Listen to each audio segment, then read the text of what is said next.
किसी और का कोई डाउट है? Okay ji, thank you. Thank you.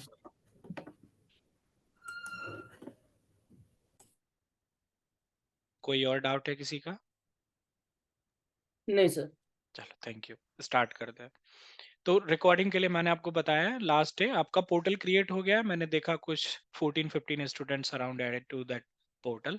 बाकी धीरे धीरे आप ऐड हो जाएंगे। अगर आप अभी तक नहीं ऐड हुए, मान लो आपको एक्सेस नहीं मिला है पोर्टल का, तो आप एक बार केआर टीम को रीच आउट कर सकते हैं, वो आपको हेल्प करेंगे इस सब में। मैं वीडियो अभी इस सेशन के जस्ट बाद दोनों अपलोड कर दूंगा, डे 1 वाली भी एंड डे 2 वाली भी। तो आप रिकॉर्डिंग वहां से, अगर आपकी लास्ट डे सेशन मिस हुआ था, तो वो आप वहां से आराम से देख सकते हैं, उसमें कोई प्रॉब्लम नहीं है। आपके जो भी डाउट्स होंगे उस रिकॉर्डिंग को देखने के बाद हम कल वाले सेशन में डिस्कस कर लेंगे आराम से। अब सबसे पहले हम स्टार्ट करेंगे कि हम कौन सा एडिटर यूज करने वाले हैं पाइथन प्रोग्राम लिखने के लिए, हम उसे कैसे इंस्टॉल करेंगे और कैसे यूज करेंगे। देखो, दुनिया की कोई भी प्रोग्रामिंग एडिटर स्पेसिफिक नहीं होती, चाहे वो पाइथन हो, चाहे वो सी हो, सी प्लस प्लस हो, जावा हो, या कोई भी प्रोग्रामिंग हो। एडिटर एक सॉफ्टवेयर होता है जो आपको एक एनवायरनमेंट प्रोवाइड करता है आपके कोड को एडिट और रन करने के लिए। अब जैसे मान लो मेरे पास में 4 अलग अलग कंपनियों ने सॉफ्टवेयर बना के दिए, हर कंपनी आपको एक नया कुछ फीचर प्रोवाइड करेगी, लेकिन इसका ये बिल्कुल भी मतलब नहीं है कि मैं पहले एडिटर में काम कर रहा हूं तो मुझे वहां पाइथन का प्रोग्राम अलग लिखना होगा to do a specific task, और अगर मैं दूसरे एडिटर में काम कर रहा हूं तो मुझे वहां कोई और कोड लिखना पड़ेगा।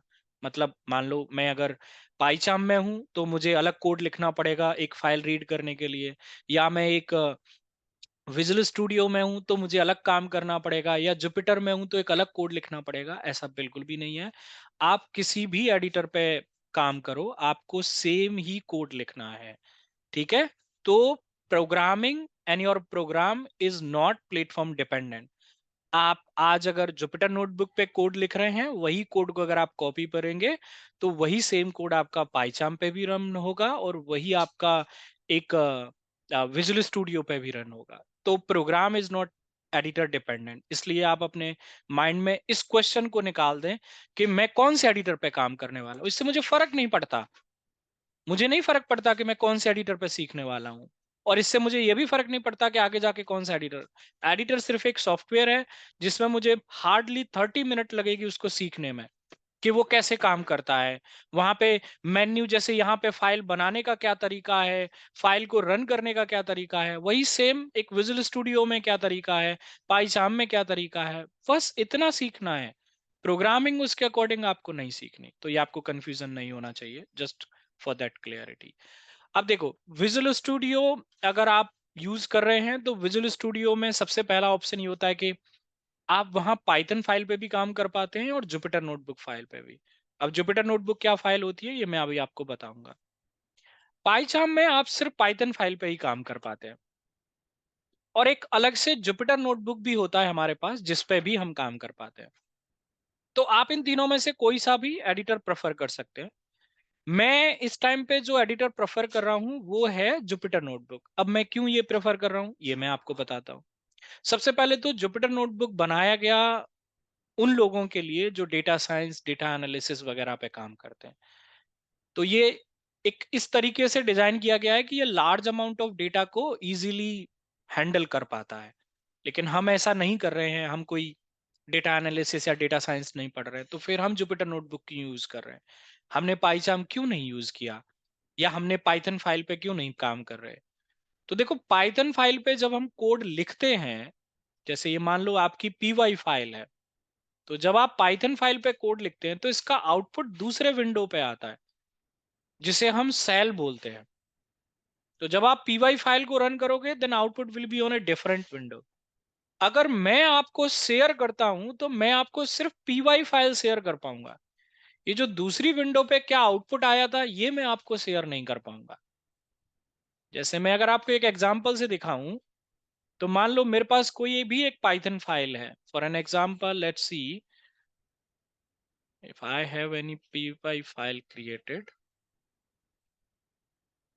देखिए देखो, ठीक है, ये एक मॉड्यूल है, मान लो गिट मॉड्यूल है। I have one function created info and I am suppose calling this as info. Code क्या लिखा है उसको आप छोड़ दो। मान लो मैंने इसमें कुछ कोड लिखा है और मैं जब इसको रन करूंगा तो आप पाओगे कि आउटपुट एक पाइथन सेल विंडो पे आ रहा है। ये एक पीवाई फाइल है, चाहे आप पाइचाम में काम करें या कहीं भी, आप पाइथन फाइल में कोड लिखते हैं, आउटपुट दूसरे विंडो पे आता है। तो मैं आपको सिर्फ पीवाई फाइल दूंगा तो आपके पास सिर्फ कोड जाएगा, ये आउटपुट और ये सब चीजें नहीं जाएगी। लेकिन आप देखेंगे अगर मैं जुपिटर नोटबुक जो अभी आपको दिखाऊं, ये प्रीवियस सेशन का है, तो अगर आप देखेंगे तो यहाँ पे ये कोड है और ये इसका आउटपुट है, आप देख पाएंगे। तो एक ही फाइल में आपको कोड भी मिलेगा, उसके आउटपुट भी मिलेंगे, ग्राफ भी मिलेंगे, सब कुछ मिलेगा। मतलब हमने क्या प्रोग्राम लिखा, उसका क्या आउटपुट आया, उसकी कमेंट, जो भी मैं आपको नोट्स लिखूंगा सेशन के बीच में, क्या टॉपिक पढ़ा रहा हूँ, क्या उसकी डिस्क्रिप्शन है, या जो भी नोट्स में सेशन के बीच में लिखूंगा, या जो भी कमेंट्स में सेशन के बीच में लिखूंगा, वो भी मैं इसी फाइल में लिख पाऊंगा। So same file can contain comments, notes, and same file can contain the code part, same file can contain the output as well. जब मैं इस फाइल को आपको शेयर करूंगा तो आपको एक ही फाइल में कोड भी मिलेगा, उसका आउटपुट भी मिलेगा, कमेंट भी मिलेगी, नोट्स भी मिलेगा, सब कुछ मिलेगा। ये मेरा रीजन है specific to use Jupyter notebook. Otherwise ऐसा कोई रीजन नहीं है कि मैं जुपिटर नोटबुक ही क्यों यूज कर रहा हूं। हम यहां से वही कोड जो हमने अभी पाइथन फाइल में लिखा था, अगर आप देखोगे यही कोड अगर कॉपी करके हम यहां लिखेंगे, कोई चेंजेस नहीं करना, सिर्फ यहाँ, तो आप देखेंगे वही आउटपुट जो हमें यहाँ पे आ रहा था, वेलकम टू केआर नेटवर्क, आप देखेंगे यही आउटपुट हमें यहाँ आ रहा है। लेकिन यहाँ कोड और आउटपुट एक ही फाइल में है, वहां कोड अलग है और आउटपुट अलग है। तो अगर मैं फाइल शेयर करूंगा तो सिर्फ कोड जाएगा, आउटपुट नहीं जाएगा। This is specific reason to use the Jupiter notebook. ठीक है, सो आपके माइंड में से ये क्वेश्चन क्लियर हो गया कि हम जुपिटर नोटबुक को यूज कर रहे हैं। अब हम आते हैं कि हम ये कैसे इंस्टॉल करेंगे, क्या क्या पॉसिबिलिटीज हैं। तो पहले हम बात करेंगे उन सिस्टम्स की जहां पे आपको GUI अवेलेबल है, यानी कि विंडो हो गया या मैक ऑपरेटिंग सिस्टम हो गया। फिर मैं आपको CLI का समझाऊंगा, क्योंकि CLI पे जुपिटर नोटबुक नहीं हो सकता, वहां हम VI एडिटर से काम करेंगे। तो वहां कैसे करेंगे, कैसे कोड लिखेंगे, कैसे एग्जीक्यूट करेंगे, वो भी देखेंगे।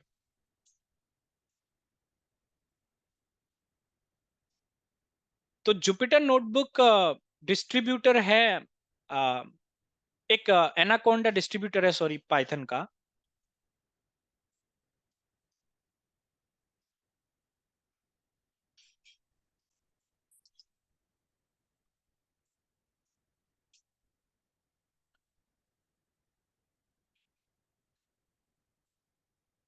तो ये एनाकोंडा है, ये डिस्ट्रीब्यूटर है पाइथन का।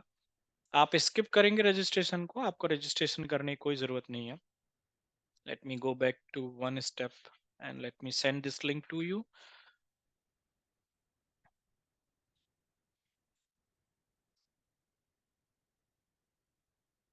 तो आपको स्किप करना है, रजिस्ट्रेशन नहीं करने की जरूरत है। आप देखेंगे यहाँ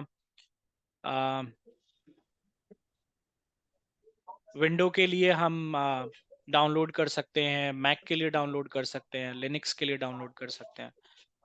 तो आप देखेंगे यहाँ पे एक वन क्लिक में, इवन एक और सबसे बड़ा बेनिफिट है, प्लीज म्यूट कर लो, किसी के पीछे से आवाज आ रही है। तो आप देखेंगे यहाँ पाइथन 3.12 मुझे इसके साथ ऑटोमेटिकली मिलता है। मतलब अगर मैं एनाकोंडा डाउनलोड करता हूं तो मुझे पाइथन उसके साथ ऑटोमेटिकली मिलेगा, मुझे उसके लिए अलग से पाइथन इंस्टॉल करने की जरूरत नहीं है। अगर आप मैक ऑपरेटिंग सिस्टम यूज कर रहे हैं तो मैं आपको सजेस्ट करूंगा कि आप ग्राफिकल इंस्टॉलर डाउनलोड करें, ना कि कमांड लाइन। ग्राफिकल में आपको एक GUI बेस्ड एप्लीकेशन मिलेगी। So according to your OS आप यहाँ से एनाकोंडा डाउनलोड करेंगे। एनाकोंडा वन क्लिक में इंस्टॉल होता है, उसमें आपको कोई सेटिंग, कोई यूजर नेम, कोई पासवर्ड, कुछ भी देने की जरूरत नहीं है। डाउनलोड होगा फाइल, आप उस पर क्लिक करेंगे, वो इंस्टॉल होगा।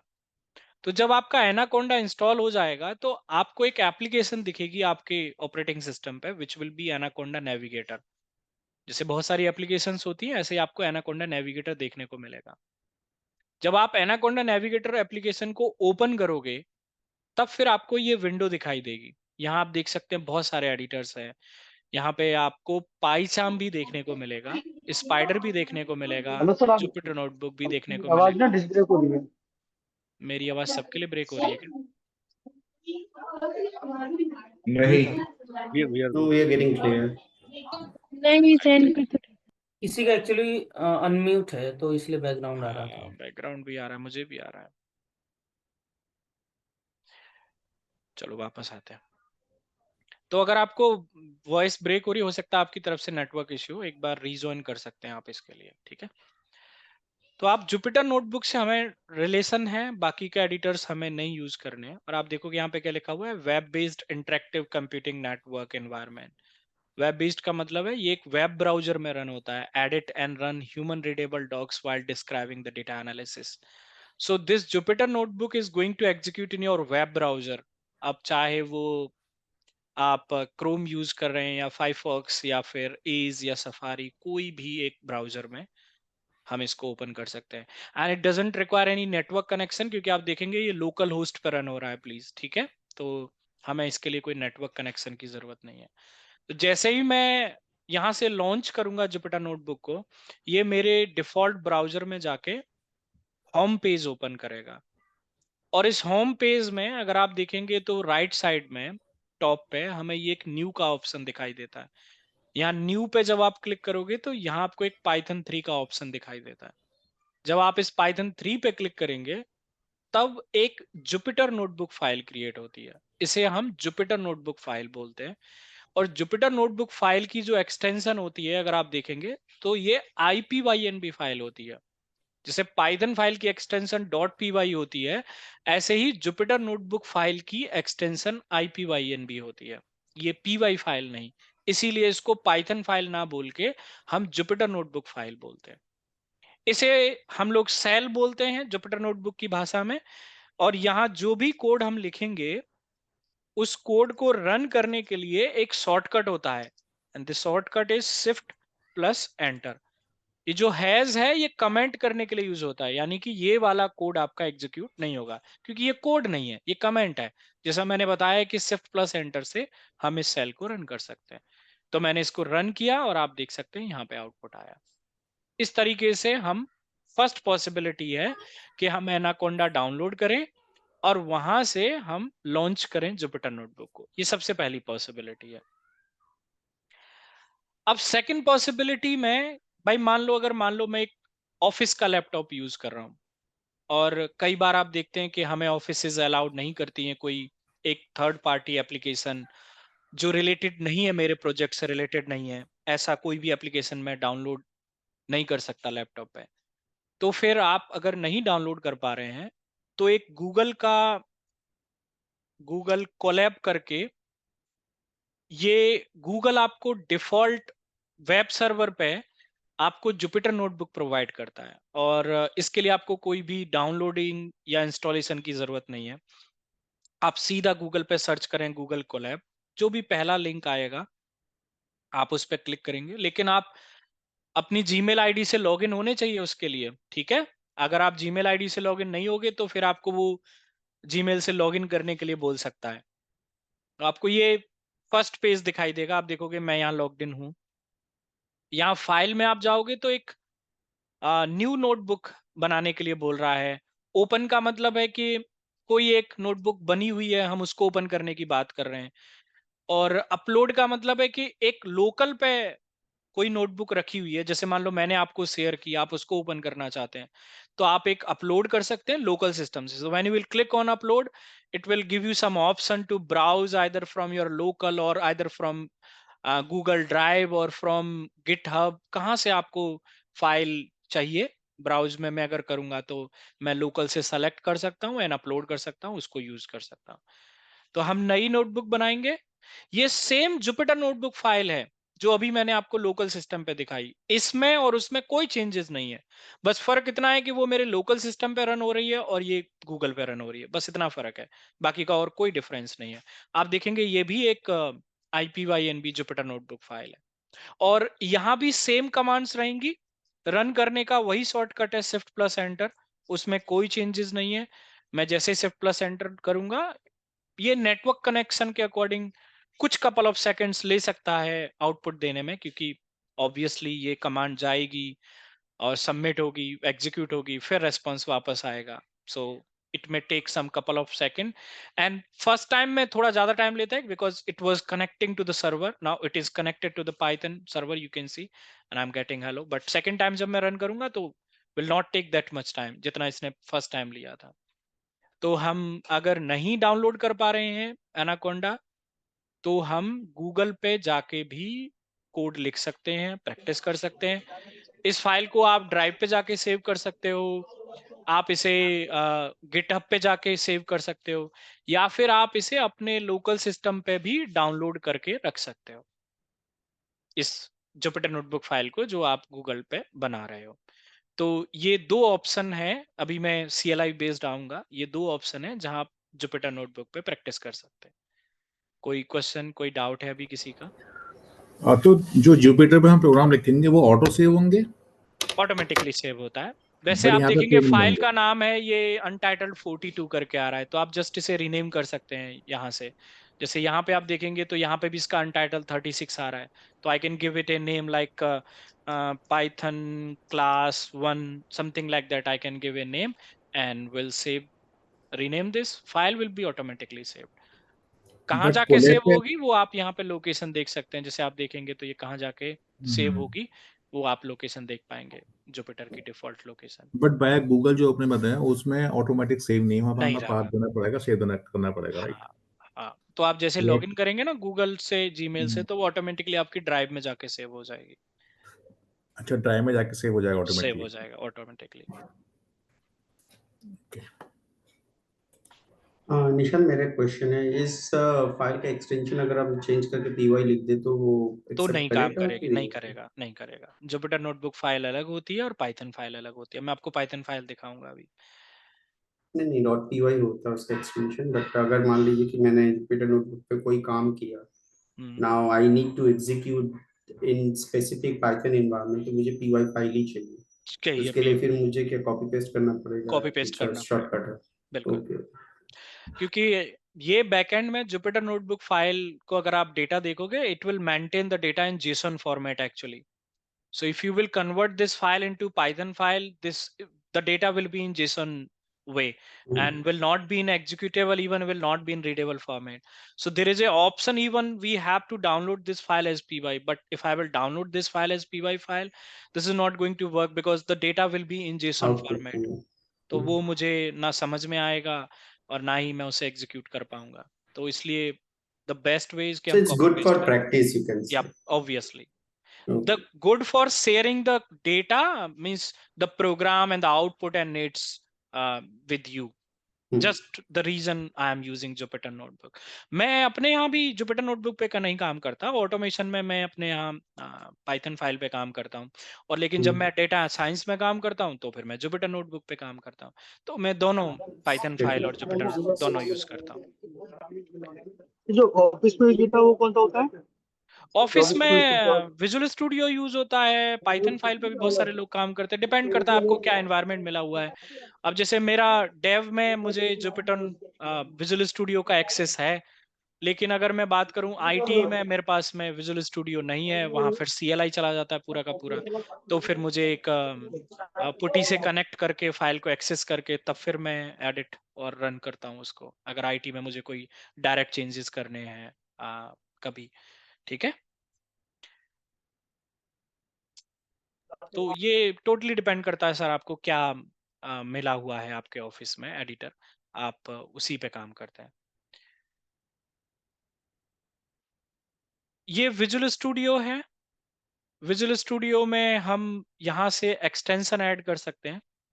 आप जुपिटर नोटबुक के लिए सर्च करेंगे एक्सटेंशन के लिए, और आप यहाँ से जुपिटर नोटबुक एक्सटेंशन ऐड कर सकते हैं. तो इसके लिए आपको अलग से एनाकोंडा या फिर जुपिटर नोटबुक डाउनलोड करने की जरूरत नहीं है. ठीक है, आप यहीं से जुपिटर नोटबुक डाउनलोड करके एक्सटेंशन ऐड ऑन कर सकते हो. ये विजुअल स्टूडियो सर उसका जो SSIS वगैरह के लिए यूज होता है उसी वही है? सेम प्रोग्रामिंग के लिए. तो यहाँ से आप पाइथन फाइल भी बना सकते हैं. एंड आप देखेंगे यहाँ से मुझसे कह रहा है कि क्या आपको टेक्स्ट फाइल बनानी है या पाइथन फाइल बनानी है, जुपिटर नोटबुक फाइल बनानी है. तो मैं यहाँ से एक जुपिटर नोटबुक फाइल भी बना सकता हूँ, पाइथन फाइल भी बना सकता हूँ।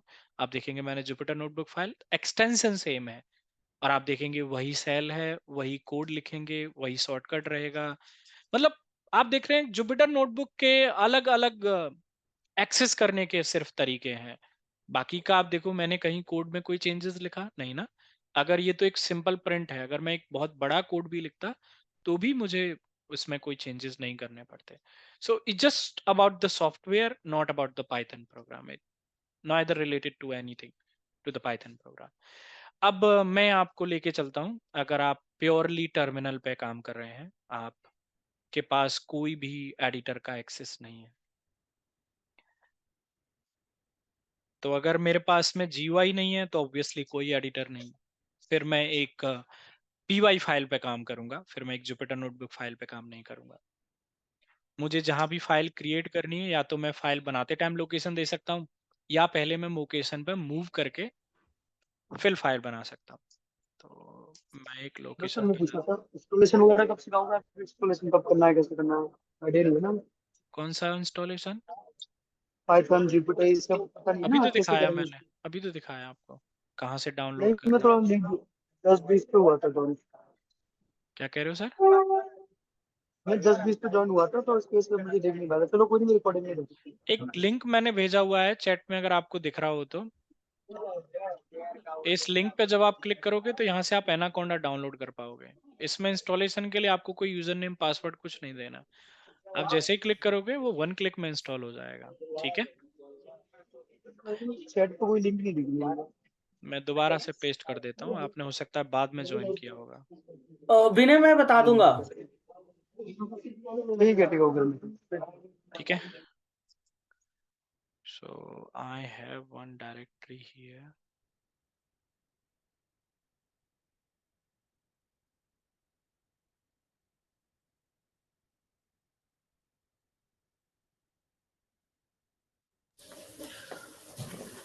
निशांत आप बाकी क्या क्या ट्रेंड देते हैं एक्सेप्ट दैट?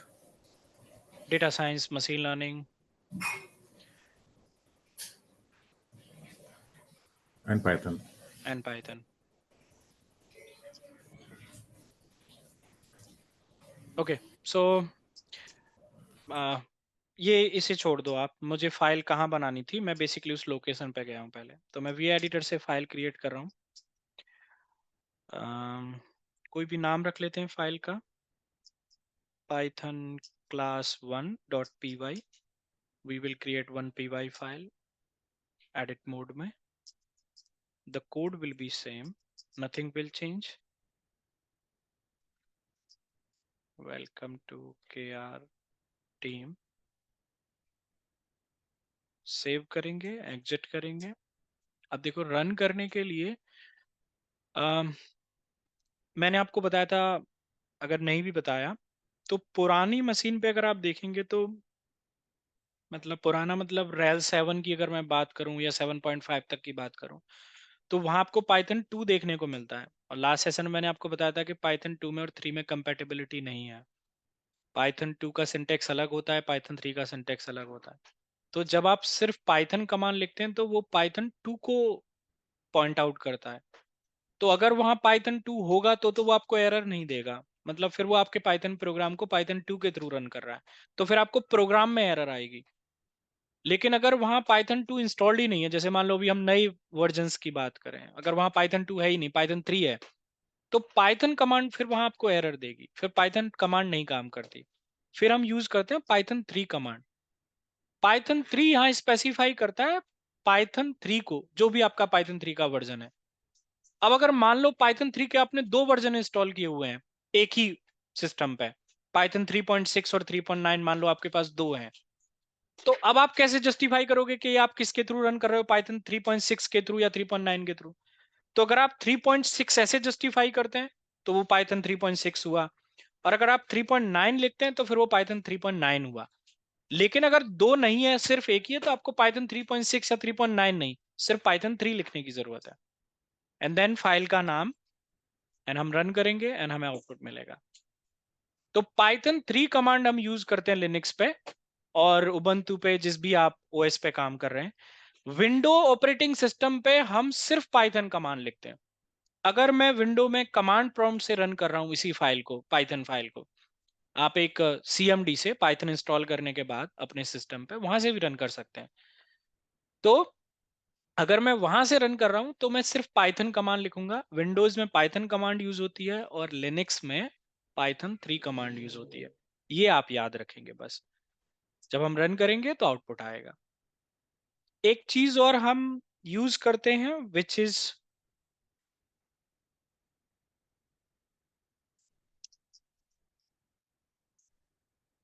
सिबेंग हम बोलते हैं। सिबेंग is nothing but the location of your interpreter. जैसे मान लो आप, मैंने अभी बताया आपको कि मान लो पाइथन के आपके पास 2 वर्जन है, पाइथन 3.6 भी है और 3.9 भी है। अब अगर आप कमांड के थ्रू रन कर रहे हैं तो आप जस्टिफाई कर सकते हैं कि मैं 3.6 से रन कर रहा हूं या 3.9 से।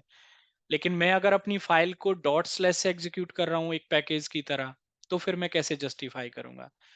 तब हम अपने इंटरप्रेटर की लोकेशन दे सकते हैं, ठीक है, विच पाइथन 3.6 या 3.9 करके लोकेशन निकाल के हम सिबेंग ऐड कर सकते हैं फाइल में vim editor and then Python class. ये इंटरप्रेटर की लोकेशन होती है। आई बिलीव आपको इसके बारे में पता ही होगा।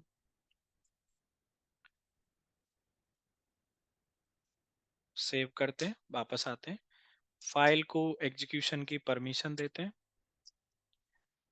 And then we can execute.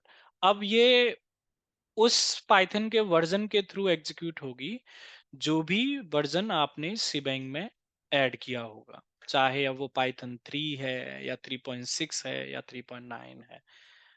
तो हम इस तरीके से सिबेंग ऐड करके भी फाइल को एग्जीक्यूट कर सकते हैं। Is this clear for everyone? ठीक है सर।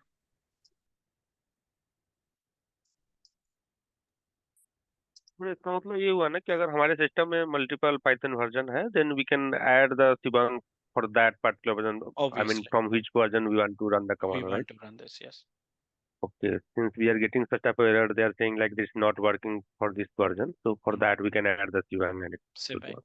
या फिर आप मान लो अगर मल्टीपल वर्जन्स हैं और अगर आप ये नहीं देते, आप डॉट स्लैश एग्जीक्यूट करें, तो उसको कैसे पता चलेगा ये किस वर्जन में जाके एग्जीक्यूट होगा? तब फिर इसकी जरूरत होती है। एल सर वो फिर डिफॉल्ट वर्जन पे जाएगा अगर हम वहाँ Shibang कुछ डिफाइन नहीं करते हैं तो? बिल्कुल, तो फिर वो डिफॉल्ट वर्जन पे जाएगा।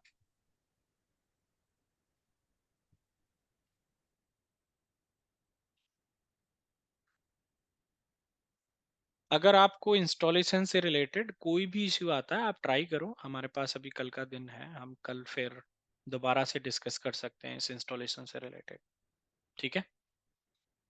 इंस्टॉल होने के बाद ये ओपन कैसे होगा सर? आपको ये एनाकोंडा आपने डाउनलोड किया है? हम्म। एक एप्लीकेशन बनी होगी ना आपके सिस्टम पे, एनाकोंडा नेविगेटर करके, आप सर्च कर लो Anaconda navigator and just open it. Can you please share your screen ताकि बाकी के लोग भी देख पाए? Will take some 5 to 10 minutes। Okay, मैं शेयर कर रहा हूँ सर। तो बाकी के लोगों को भी समझ में आ जाएगा जो भी सब नए हैं, ठीक है? आपको बस ये जो लिंक मैंने दिया है इसे डाउनलोड करना है और इंस्टॉल करना है और कुछ नहीं करना। बाकी का हम देखते हैं आगे क्या करना है। ये परमिशन के लिए बोल रहा है आप मैंने आपको को होस्ट परमिशन दिया, दोबारा से जाके देखो, एक बार शेयर करो।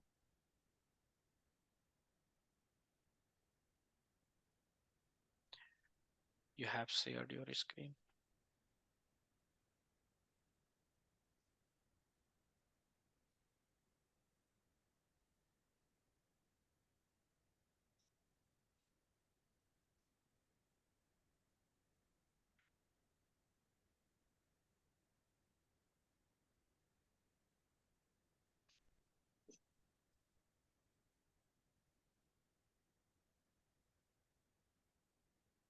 ओके, तो मैंने स्टॉप कर दी है शेयरिंग एंड अभी आपको स्क्रीन दिख रही है सबको? ये एनाकोंडा नेविगेटर। हाँ, इस पे ओपन क्लिक करो।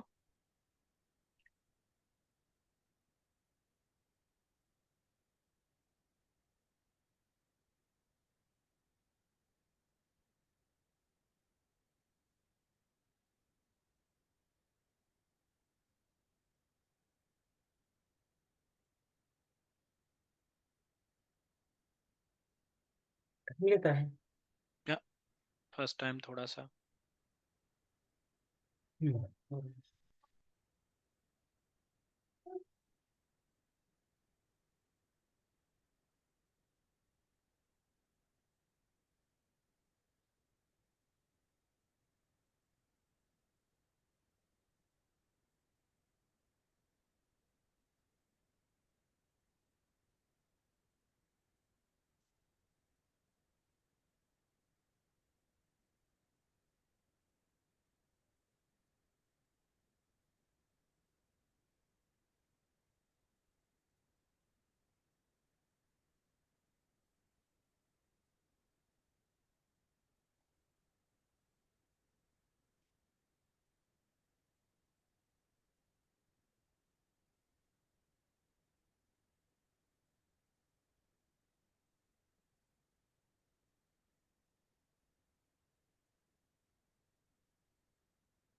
Preparing interface.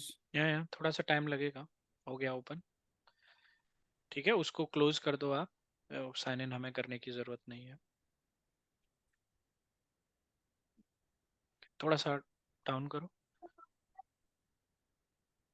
ये दिख रहा है ना जुपिटर नोटबुक, सेकंड वन। इस पर लॉन्च पे क्लिक करो, नीचे लॉन्च बटन है।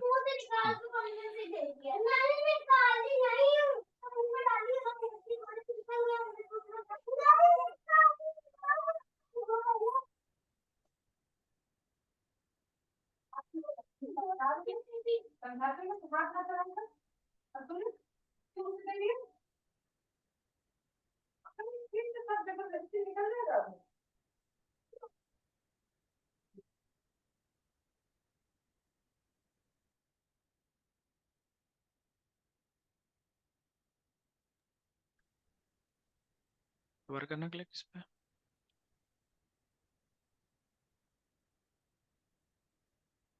आ गया। ठीक है, ये ब्राउजर पे ही ओपन होगा ये हमेशा? ब्राउजर में ही ओपन होगा हमेशा। ये वेब बेस्ड एडिटर है तो ये ब्राउजर में ही एग्जीक्यूट होता है। बट आप देखेंगे लोकल होस्ट पर रन हो रहा है, तो इसके लिए कोई हमें नेटवर्क कनेक्शन की जरूरत नहीं है। थोड़ा सा स्लो है, हो सकता है ओके, सिस्टम। वंस इंस्टॉल, जब हम हम्म, ये एनाकोंडा इंस्टॉल कर लेते हैं तो इसके साथ ये इस तरीके के एप्लीकेशन होगा और एप्लीकेशन हमें। हमें मिल जाते हैं। हमें इसमें जुपिटर नोटबुक यूज करना है। ओके, प्रोसेस यही रहेगा हमेशा, जब भी इसे ओपन करना है एनाकोंडा ओपन करना है देन हाँ लॉन्च करना है। हाँ, या फिर आप डायरेक्ट जुपिटर नोटबुक भी कर सकते हैं। विंडो पे क्लिक करना है एक बार। विंडो ऑप्शन जो है आपका नीचे नीचे सबसे लास्ट में, सिस्टम का विंडो ऑप्शन। अच्छा, तो आप क्या यहाँ पे सिस्टम? सर्च करो जुपिटर नोटबुक, JUPY लिख रहा है ना। तो यहाँ से भी आप डायरेक्ट जुपिटर नोटबुक को लॉन्च कर सकते हैं, मतलब एनाकोंडा लॉन्च करके फिर उसको लॉन्च कर ओके, सकते हैं, या यहाँ से सीधा आप जुपिटर नोटबुक भी लॉन्च कर सकते हैं। ठीक है सर। ठीक है, ठीक नाउ है। आप बैकएंड में देखोगे तो होम पेज आ गया है। Now click on this new, the top of right side, the right side of top, right side में, राइट ओके, साइड राइट। नीचे देखो थोड़ा सा, ये रहा न्यू, न्यू पे क्लिक करो, न्यू पे। हाँ देखो ऊपर, न्यू सबसे ऊपर फाइल। सबसे पहला पाइथन 3 जुपिटर नोटबुक फाइल बनानी है। ठीक है, बस। और ये अब एक नए ब्राउजर में, मतलब नए ओपन करेगा एक नई जुपिटर नोटबुक फाइल। ओके, अब इसको लोकेशन देना है यहाँ पे डेस्कटॉप पे या कहीं भी? वो पहले आप उस लोकेशन पे जाके फिर बनाओगे तो उस लोकेशन पे फाइल बनेगी, नहीं तो फिर आपकी डिफॉल्ट लोकेशन पे जाके बनती है। जैसे मान लो आपको डेस्कटॉप पे बनानी है, then click on desktop and then create a new file, तो फिर वो फाइल डेस्कटॉप पे जाके बनेगी। तो पहले आप वो लोकेशन पे जा सकते हैं एंड देन फाइल आप बना सकते हैं। ठीक है, यूजुअली मैं ऐसे ही काम करता हूँ। जैसे मान लो मुझे मूवीज फोल्डर में बनानी है, तो पहले मैं क्या करूंगा, मूवीज फोल्डर क्लिक करो इस पे डेस्कटॉप पे। तो अब ये डेस्कटॉप की सारी फाइल्स वगैरह जहाँ रखी हुई है। अब जब नई फाइल बनाओगे तो वो डेस्कटॉप पे बनेगी आपकी फाइल। ऑलरेडी वही वही न्यू ऑप्शन है। कोई अगर ऑलरेडी बनी थी वो दिखेगी यहाँ पे? वो यहाँ दिखेगी फिर आपको नीचे लिस्ट में। एक कोई मैंने बनाया हुआ था, ये रहा। ये रही ना Sheet 1 IPYNB फाइल। जब इसको ओपन करोगे तो ये यहाँ ओपन हो जाएगी। ठीक है, ओके, ठीक है सर, थैंक यू। चलो अब हम आगे पढ़ते हैं।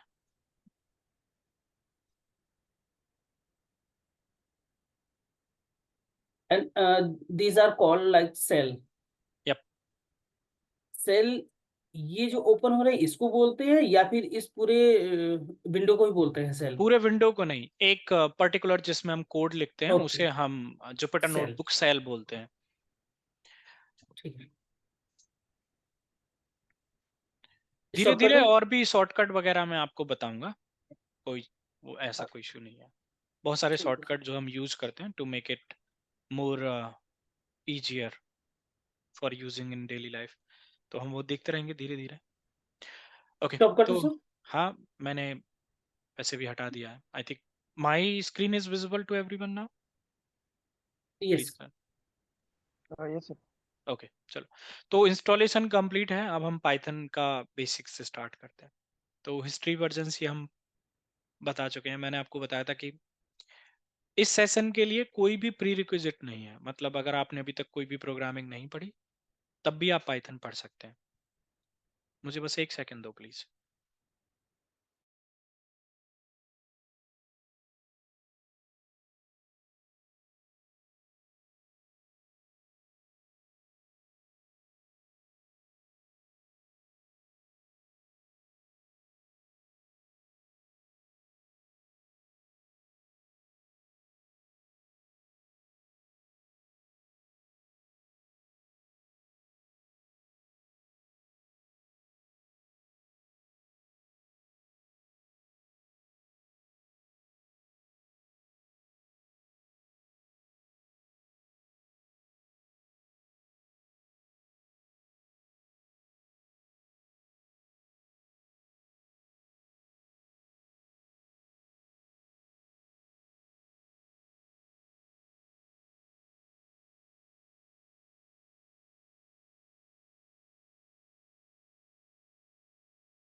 ओके तो सबसे पहली चीज जो पाइथन प्रोग्रामिंग में आती है वो आती है डेटा टाइप।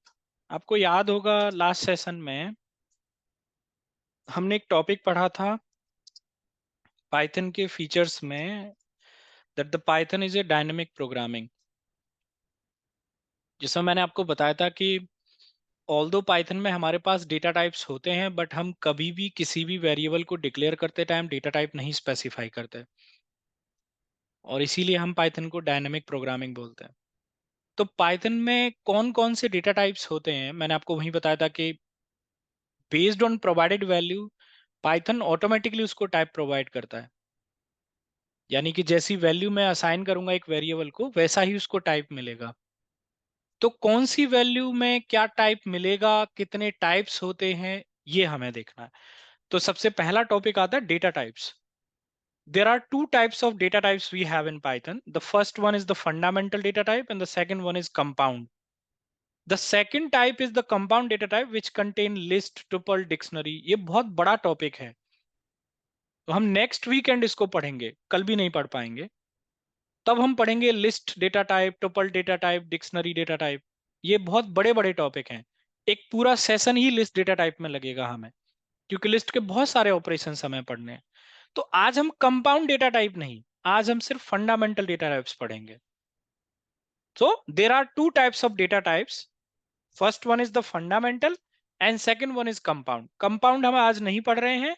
कंपाउंड में लिस्ट आता है, टुपल आता है, डिक्शनरी आता है, सेट आता है, ये हम अगले वीकेंड पढ़ेंगे। आज हम पढ़ रहे हैं fundamental data types. Now there are 5 types of fundamental data types we have in Python.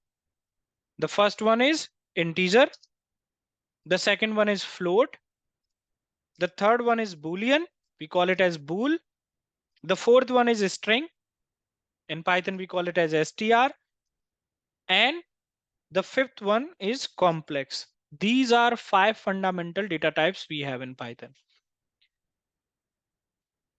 अब सबसे पहले हम बात करते हैं int डेटा टाइप की। तो इंटीजर वैल्यू कौन सी होती है? इंटीजर वैल्यू वो होती है जो सिर्फ 0 से लेके 9 तक, यानी कि हम इसको बोलते हैं बेस 10 वैल्यू। ऐसी वैल्यू जो सिर्फ 0 से 9 तक डिजिट्स को यूज करके बनती है। इंटीजर वैल्यू में कोई भी सिंबल, कोई भी करेक्टर नहीं हो सकता, इंटीजर वैल्यू में सिर्फ और सिर्फ डिजिट ही हो सकता है। अगर इंटीजर वैल्यू में कोई करेक्टर है तो फिर ये एक सिंटेक्स एरर है, अगर कोई सिंबल है तो भी ये एक सिंटेक्स एरर है। इंटीजर वैल्यू सिर्फ और सिर्फ डिजिट से मिलके बनती है, यानी कि बेस 10 वैल्यू से मिलके। तो अगर मैं लिखता हूं x is equal to 4 5 6 7, the type of x will be nothing but it will be integer type. Type एक प्री डिफाइंड फंक्शन है यहाँ। इससे हम ये चेक कर सकते हैं कि इस वेरिएबल को क्या टाइप मिला है, और टाइप मिलता है जैसी वैल्यू हम प्रोवाइड करते हैं उसके बेसिस पे उसको रन टाइम पे। क्योंकि टाइप यहाँ रन टाइम पे मिल रहा है इसीलिए इसको डायनेमिक बोलते हैं, जो हमने लास्ट सेशन में पढ़ा था। तो अगर हम टाइप ऑफ एक्स देखेंगे तो यहाँ इंटीजर निकल के आता है। लेकिन अगर मैं यहाँ कोई साइन लगा देता हूँ या कोई करेक्टर लगा देता हूँ तो ये एक इनवैलिड सिंटेक्स होगा, क्योंकि इंटीजर वैल्यू में कोई भी सिंबल या कोई करेक्टर नहीं हो सकता। दूसरी जो वैल्यू होती है वो हमारी फ्लोट वैल्यू होती है। फ्लोट मतलब फ्रैक्शनल वाली वैल्यू, जैसे डेसिमल वाली वैल्यू, जैसे प्राइस हो गया 34.5 समथिंग लाइक दैट। वैसे तो ये बहुत कॉमन है, मुझे जस्टिफाई नहीं करना चाहिए, बट फिर भी ऐसी कोई भी फ्लोट वैल्यू नहीं हो सकती जिसमें आपको दो फ्लोटिंग पॉइंट दिखाई दें, ऐसे 56.7.8। This is not a float value, ये एक टोटली इनवैलिड सिंटेक्स है। हाँ, पॉइंट के बाद डेसिमल के बाद कितने भी डिजिट तक डेसिमल पॉइंट जा सकता है, इसकी भी एक लिमिट होती है, शायद आई थिंक 7 या 8 तक। लेकिन ऐसा नहीं कि मैं मल्टीपल डेसिमल पॉइंट ऐड कर पाऊं, ये एक इनवैलिड सिंटेक्स होगा। ठीक है। फ्लोट वैल्यू में भी कोई करेक्टर या कोई और सिंबल एक्सेप्ट डॉट हम नहीं लगा सकते, यानी कि डॉलर, स्टार, हैज या कोई करेक्टर ऐसा हम नहीं लगा सकते। तो अगर मैं लिखता हूं यहाँ पे 45.67, अब x का जो टाइप होगा वो एक फ्लोट वैल्यू होगी। लेकिन अगर मैं यहाँ इसके साथ कोई सिंबल लगा देता हूं या कोई करेक्टर लगा देता हूं तो ये फिर से एक इनवैलिड सिंटेक्स हो जाएगा।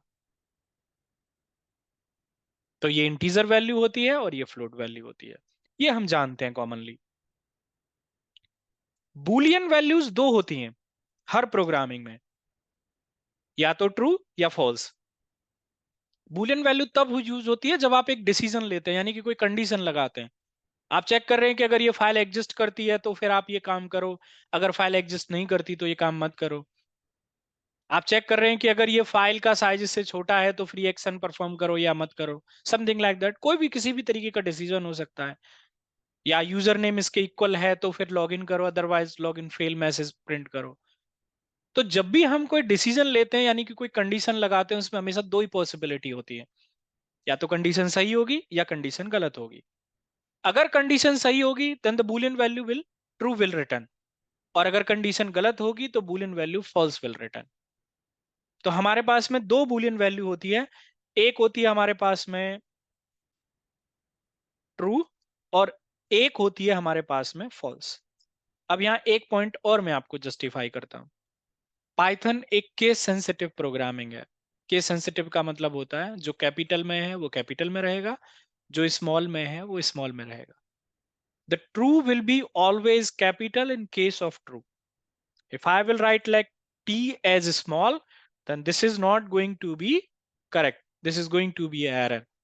Because Python में ऐसा true कहीं भी define नहीं है. The t will be always capital in case of true because it's a predefined keyword in Python. Even the f will be always copied capital in case of false. तो हमेशा t बड़ा रहेगा true के case में, और false के case में हमेशा f कैपिटल रहेगा, क्योंकि ये दोनों ही प्रीडिफाइंड कीवर्ड है। मैं स्मॉल टी या स्मॉल एफ नहीं यूज करूंगा।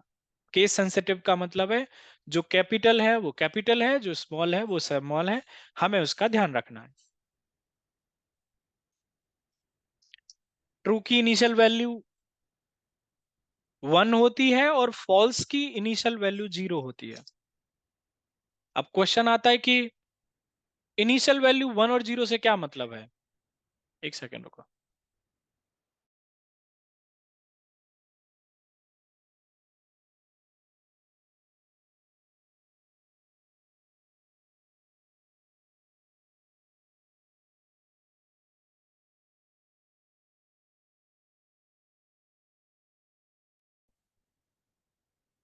तो इनिशियल वैल्यू 1 और 0 से क्या मतलब है आपका।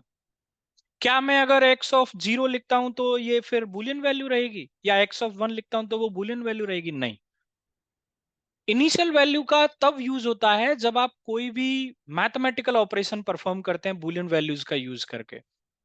जैसे अगर मैं लिखता हूं 2 + true, then the output will be 3, क्योंकि ट्रू की वैल्यू क्या है यहाँ पे 1 है, इसलिए आउटपुट यहाँ क्या आएगा आपका 3 आएगा। अगर मैं यहाँ कंपैरिजन करता हूं कि क्या 2 ट्रू से बड़ा है तो फॉल्स आएगा, क्योंकि 2 ट्रू से बड़ा नहीं है, इसलिए यहाँ पे 2 ट्रू से बड़ा है क्योंकि ट्रू की वैल्यू 1 है, तो यहाँ पे ट्रू आएगा। तो जब आप कोई भी अर्थमेटिकल या फिर कोई भी कंपैरिजनल ऑपरेशन परफॉर्म करते हैं, तब इनिशियल वैल्यू 0 और 1 यूज होती है।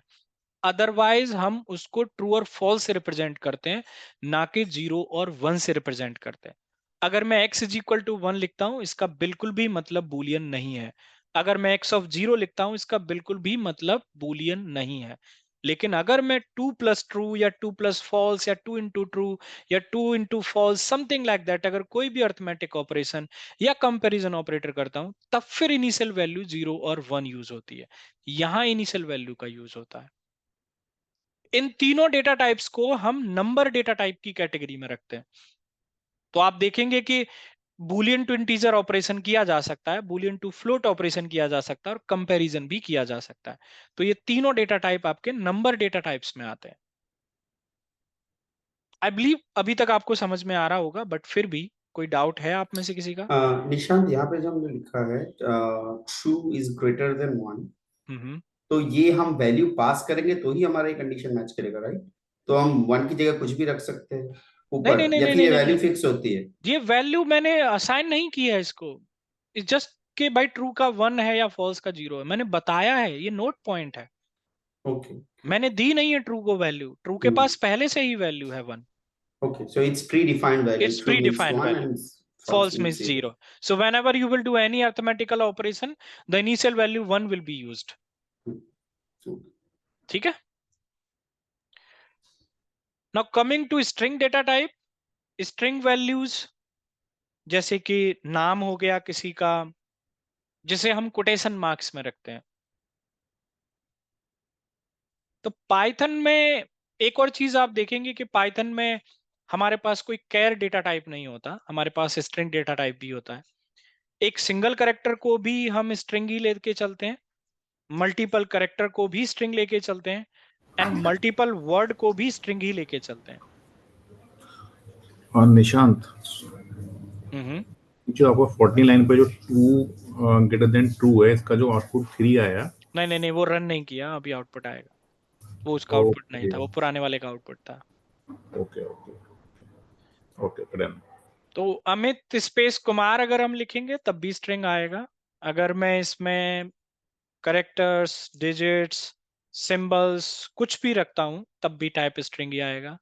या आप इसको ऐसे समझ सकते हैं, between quotation marks whatever value will be considered as string only. अगर मैं 45 को कोटेशन मार्क्स में नहीं रखता, then the type will be integer. अगर मैं इसको कोटेशन मार्क्स में रखता हूं, then the type will be string.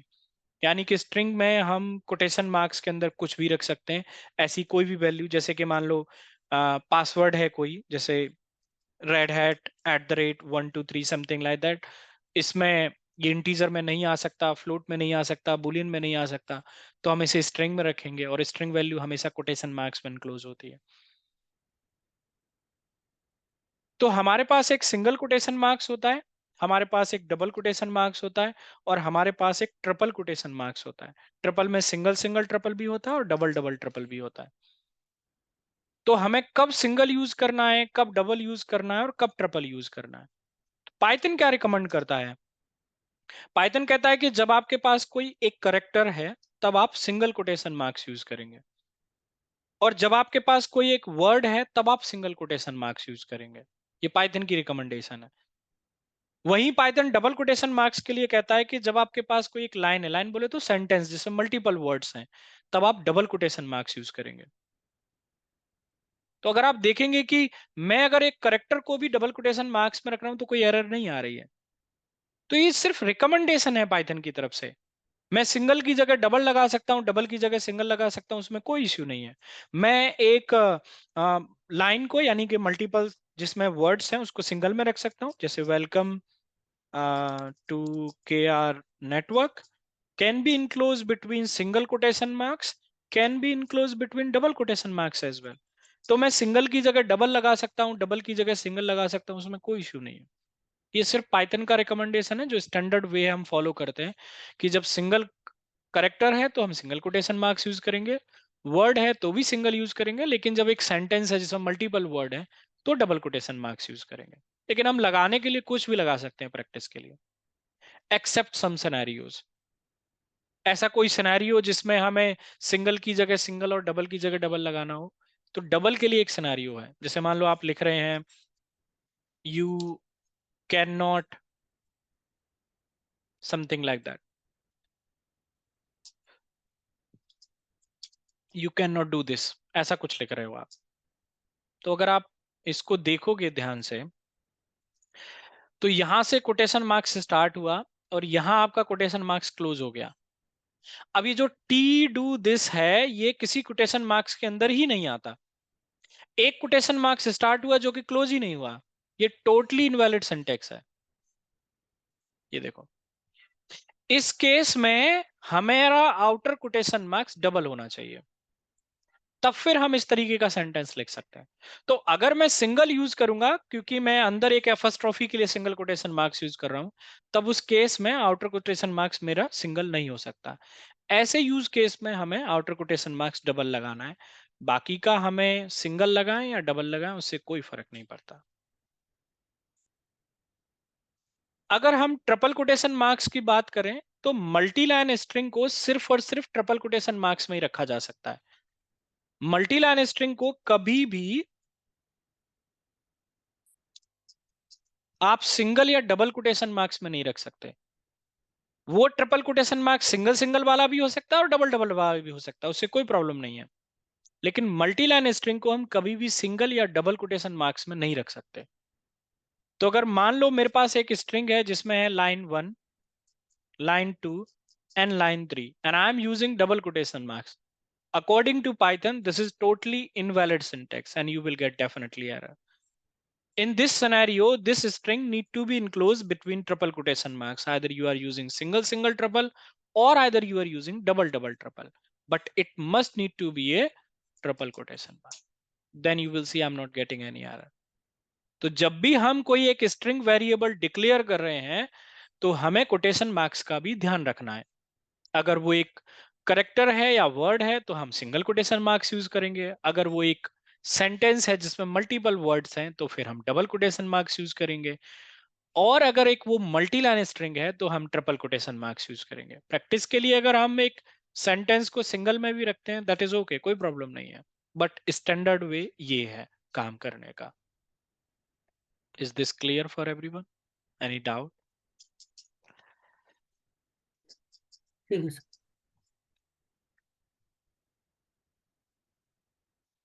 Next आता है हमारे पास में कॉम्प्लेक्स। ये कॉम्प्लेक्स नंबर वो कॉम्प्लेक्स नंबर है जो हम मैथमेटिक्स में 11th और 12th में पढ़ के आ चुके हैं, और इसका यूज तब करते हैं हम लोग जब कोई हम साइंटिफिक कंप्यूटेशन यानी कि कोई फिजिक्स का फॉर्मूला वगैरह हम यूज करें साइंटिफिक कंप्यूटेशन में, और ऐसा हम अभी नहीं कर रहे हैं और ना ही हम डेटा साइंस में यूजुअली परफॉर्म करते हैं। तो इसका कोई भी हमारे पूरे सेशन में प्रैक्टिकल यूज नहीं आएगा। लेकिन ये होता क्या है, कॉम्प्लेक्स नंबर वही कॉम्प्लेक्स नंबर्स को रिप्रेजेंट करने के लिए जिसमें पहला पार्ट रियल होता है आपका, दूसरा पार्ट आपका इमेजिनरी होता है जो आप इमेजिन करके चलते हैं, जिसकी वैल्यू आप फाइंड आउट करते हैं। वहां आई होता था जब हमने मैथमेटिक्स पढ़ा था 11th-12th में, उसे हम आयोटा बोलते थे। यहाँ पे जे होता है और जे यहाँ प्री डिफाइन है, मैं जे की जगह कोई और करेक्टर नहीं ले सकता। हाँ, जे स्मॉल और कैपिटल हो सकता है, लेकिन मैं जे की जगह के या एन अपनी तरफ से नहीं ले सकता।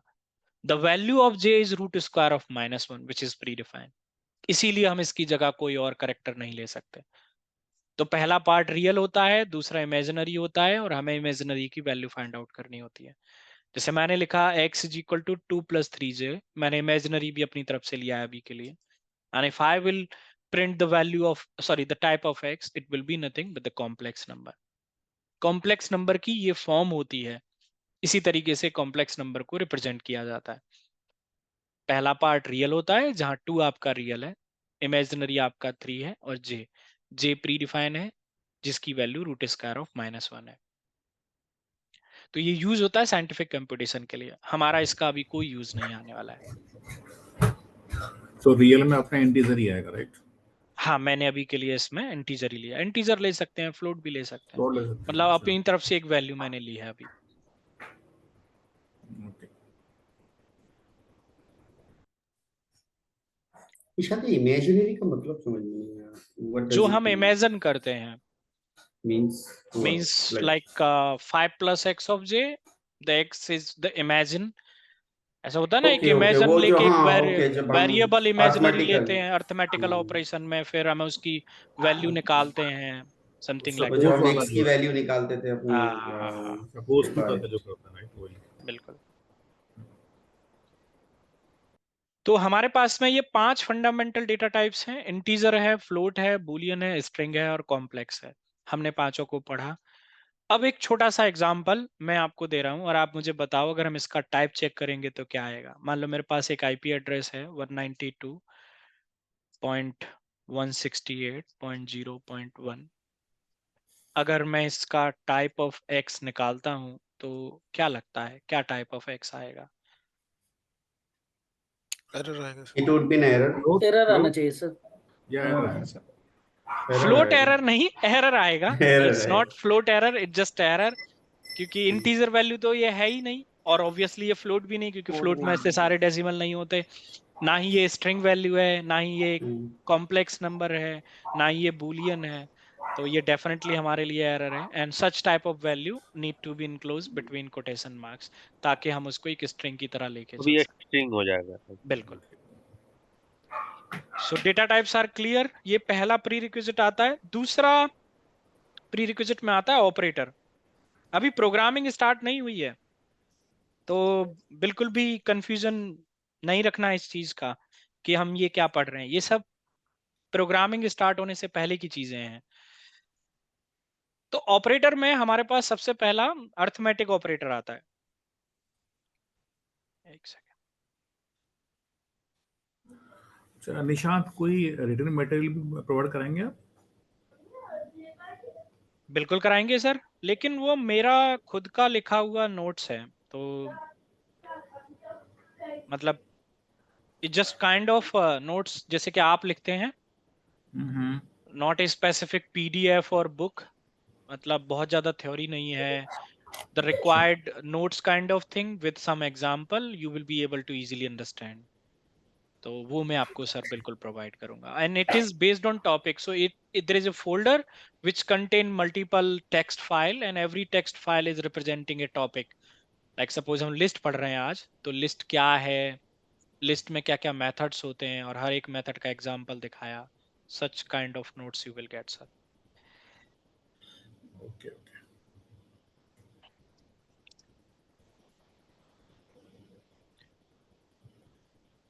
वैसे आपको और ज्यादा चाहिए तो मैं बना सकता हूँ, थोड़ा सा फीस और बढ़ जाएगी।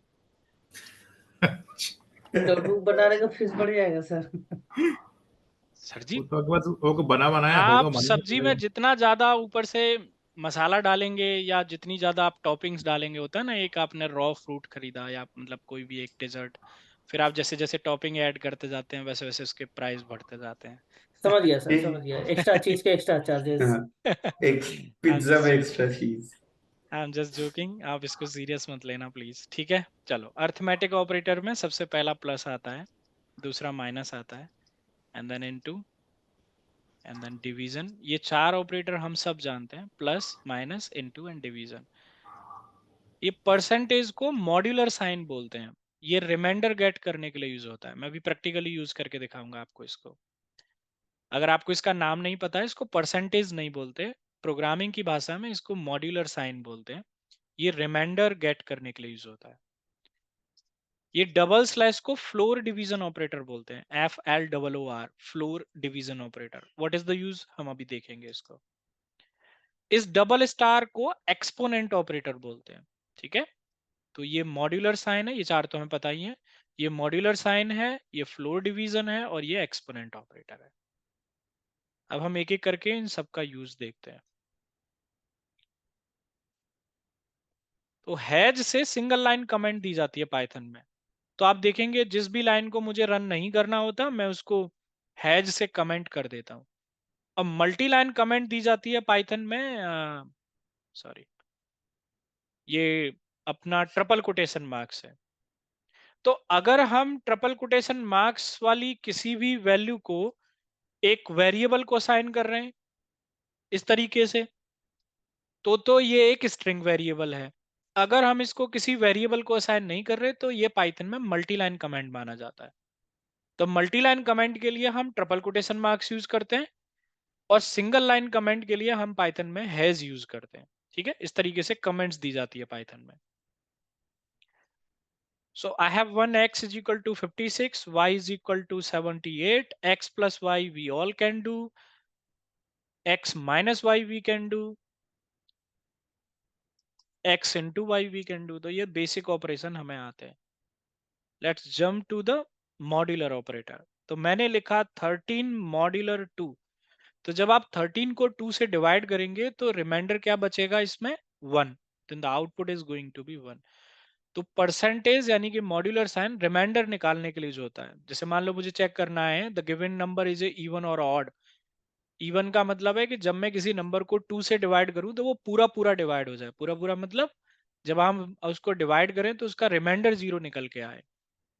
अगर रिमाइंडर 0 आता है 2 से डिवाइड करने पे then the number is a even number, और अगर रिमाइंडर 0 नहीं आता then the number is a odd number। से 13 एक odd है क्योंकि रिमाइंडर 0 नहीं आता आया। अगर मैं 12 को डिवाइड करता तो रिमाइंडर 0 आता। अब डिवीजन ऑपरेटर को अगर आप देखोगे तो मैं अगर 13 को 2 से डिवाइड करूं तो कितना आउटपुट आएगा, तो बहुत सारे बोलेंगे 6 आएगा, बहुत सारे बोलेंगे 6.5 आएगा। पाइथन के केस में यहाँ 6.5 आता है। यहीं अगर हम 12 को डिवाइड करें 2 से तो आउटपुट कितना आएगा, तो ये 6 आएगा नहीं। इस केस में आप 6.0 देखेंगे ये आएगा। 6.0 आएगा। इन दोनों प्रैक्टिकल से आपको एक चीज क्लियर होनी चाहिए कि इन दोनों में ही जो टाइप रिटर्न होके आया वो फ्लोट रिटर्न होके आया। चाहे पूरा पूरा डिवाइड हुआ या पूरा पूरा डिवाइड नहीं हुआ, दोनों में ही फ्लोट टाइप रिटर्न होके आया। पहले वाले में भी फ्लोट आया और दूसरे वाले में भी फ्लोट आया। यानी कि नॉर्मल डिवीजन ऑपरेटर पाइथन में हमेशा फ्लोट टाइप की वैल्यू ही रिटर्न करता है और ये प्री डिफाइन है और फिक्स है। इसीलिए हमें एक और डिवीजन ऑपरेटर दिया गया पाइथन में और उसका नाम है फ्लोर डिवीजन ऑपरेटर। अब वो कहता है कि अगर आपको अपना आउटपुट इंटीजर में चाहिए एज एन आउटपुट, तब फिर आप नॉर्मल डिवीजन से मत डिवाइड करो, फिर आप फ्लोर डिवीजन से डिवाइड करो। अब आप देखोगे अगर मैं फ्लोर डिवीजन से डिवाइड कर रहा हूं 12 को तो 6.0 नहीं 6 आ रहा है। और यहीं आप देखोगे कि अगर मैं इसको डिवाइड कर रहा हूं 13 को इवन 13 फ्लोर डिवीजन ऑपरेटर 2, तब भी आप देखेंगे कि आउटपुट 6.5 नहीं 6 आया है। आपने देखा दोनों यूज केस में मुझे आउटपुट एज एन इंटीजर ही रिटर्न होके आया। अब यहां एक चीज और क्लियर कर दूं मैं, ये राउंडिंग नहीं करेगा। अगर मान लो आउटपुट आने वाला है 6.9 तो ये 7 नहीं बनाएगा उसको। फ्रैक्शन से पहले की जो भी वैल्यू होगी ये वो आपको रिटर्न करके देगा। That means the output will B 6 only, not the 7 और नॉट कुछ और। ये आपको 6 ही रिटर्न करके देगा। तो हमारे पास में दो डिवीजन ऑपरेटर हैं, एज पर द रिक्वायरमेंट हम यूज कर सकते हैं। मुझे अगर आउटपुट फ्लोट में चाहिए तो मैं वैल्यू को डिवाइड करूंगा नॉर्मल डिवीजन ऑपरेटर से। अगर मुझे आउटपुट इंटीजर में चाहिए तो मैं डिवाइड करूंगा उसको फ्लोर डिवीजन ऑपरेटर से। और इस तरीके से पाइथन में दो डिवीजन ऑपरेटर हैं। डबल स्टार एक्सपोनेंट, एक्सपोनेंट बोले तो पावर के लिए यूज होता है, जैसे कि 4 की पावर 3। 4 की पावर 3 को हम कैसे लिखेंगे, 4 into 4 into 4 and that is going to be 64। तो अगर मैं इसको रन करता हूं आउटपुट विल बी 64। ये ऑपरेटर है हमारे पास में प्लस माइनस इनटू। अगर आपको कोई भी ऑपरेटर को लेके कोई कंफ्यूजन हो प्लीज लेट मी नो, नहीं तो हम अगला वाला पढ़ते हैं। एक बार मॉड्यूलर साइन का रिपीट कर दीजिए बस। मॉड्यूलर साइन रिमाइंडर निकालने के लिए होता है। जैसे आप डिवाइड करते हैं ना तो दो चीजें अच्छा, होती हैं, एक रिमाइंडर। कोसेंट होता है, एक रिमाइंडर होता है। जैसे ये राइट। 13 को मैं 2 से डिवाइड करूंगा तो एक तो हुआ कि भाई 13 6 जा 12, ठीक है, और यहाँ पे फिर आपका 1 बचा। ये जो बचा है इसे हम रिमाइंडर बोलते हैं, और जितनी बार डिवाइड हुआ है उसे हम कोसेंट बोलते हैं। तो हम रिमाइंडर से ये निकालते हैं, ठीक है, मॉड्यूलर। मॉड्यूलर, जो रिमाइंडर बच रहा है हमारा।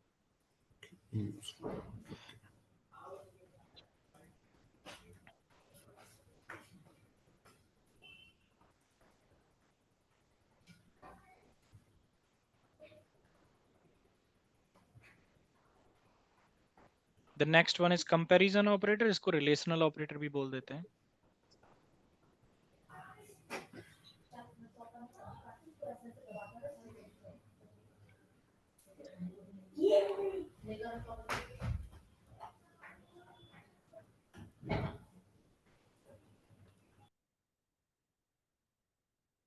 तो कंपैरिजन ऑपरेटर में हमारे पास सबसे पहला जो ऑपरेटर है विच इज डबल इक्वल।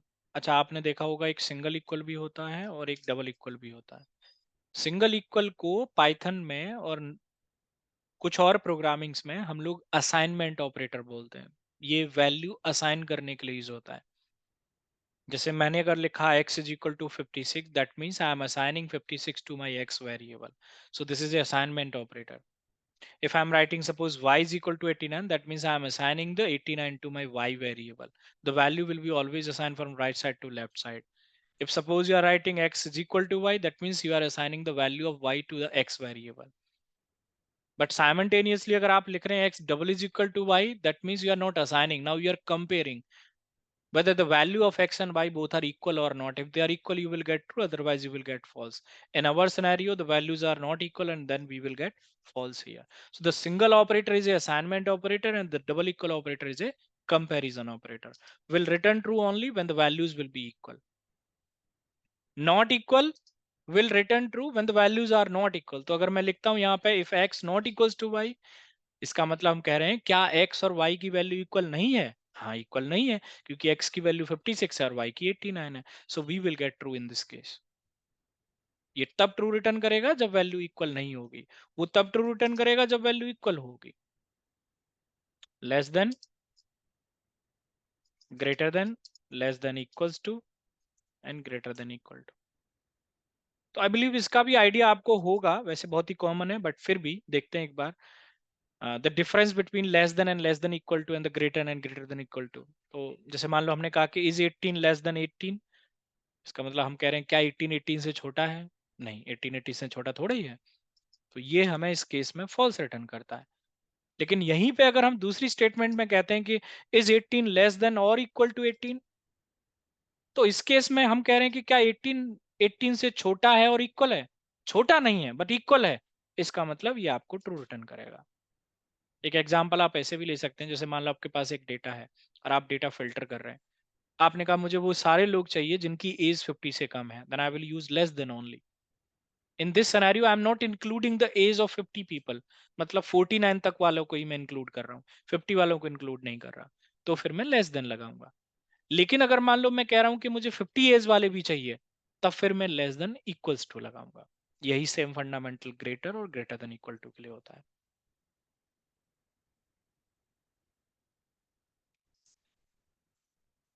इसमें कोई डाउट है आपका?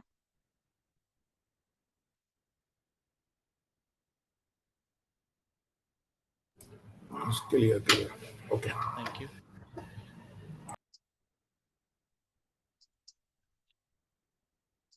मेंबरशिप ऑपरेटर, मेंबरशिप ऑपरेटर में हमारे पास में एक, sorry not membership, logical operator, फिर मेंबरशिप पढ़ेंगे। लॉजिकल, लॉजिकल ऑपरेटर में हमारे पास एक एंड ऑपरेटर होता है, एक और ऑपरेटर होता है और एक नॉट ऑपरेटर होता है। तो अगर आप में से कोई सी सी प्लस प्लस या जावा कोई और प्रोग्रामिंग पढ़ के आया होगा तो आपने देखा होगा कि हम एंड ऑपरेटर के लिए एक साइन यूज करते हैं, एम्परसेंड साइन बोलते हैं हम इसको। और ऑपरेटर के लिए हम लोग ये पाइप सिंबल यूज करते हैं, और नॉट ऑपरेटर के लिए हम लोग ये एक्सक्लेमेशन मार्क यूज करते हैं, पर पाइथन में ऐसा नहीं है। एंड को एंड लिखा जाता है, और को और लिखा जाता है, नॉट के लिए नॉट लिखा जाता है। ये तीनों प्री डिफाइंड कीवर्ड है। ये जो एम्परसेंड साइन है इसको बिटवाइज ऑपरेटर में यूज किया जाता है। ये bitwise and operator, bitwise operator कौन से होते हैं? जो बिट्स के साथ यूज किए जाते हैं। और बिट्स क्या होती है? 0 और 1, यानी कि बाइनरी डिजिट्स। अब हम थोड़े ही बाइनरी डिजिट्स पे काम कर रहे हैं 101 पे, तो ये एंड ऑपरेटर हमारे काम नहीं आएगा। हमारे काम आएगा ये वाला एंड ऑपरेटर। ये बिटवाइज एंड ऑपरेटर नहीं है, ये नॉर्मली एंड ऑपरेटर है। तो हम एंड लगाएंगे, ना कि एम% साइन यूज करेंगे पाइथन में एंड के लिए। और के लिए भी हम पाइप सिंबल नहीं, और लिखेंगे। ये प्री डिफाइंड कीवर्ड है।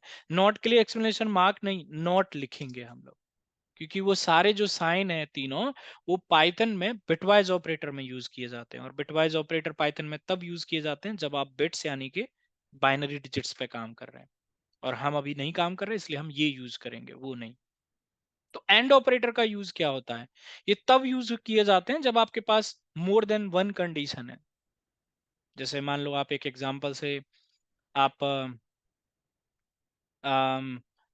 11th-12th में जब हम एग्जाम देने जाते थे, तो क्वेश्चन पेपर में हमें कभी कभी क्वेश्चन नंबर 1 में 2 पार्ट देखने को मिलते थे, एक ए और B.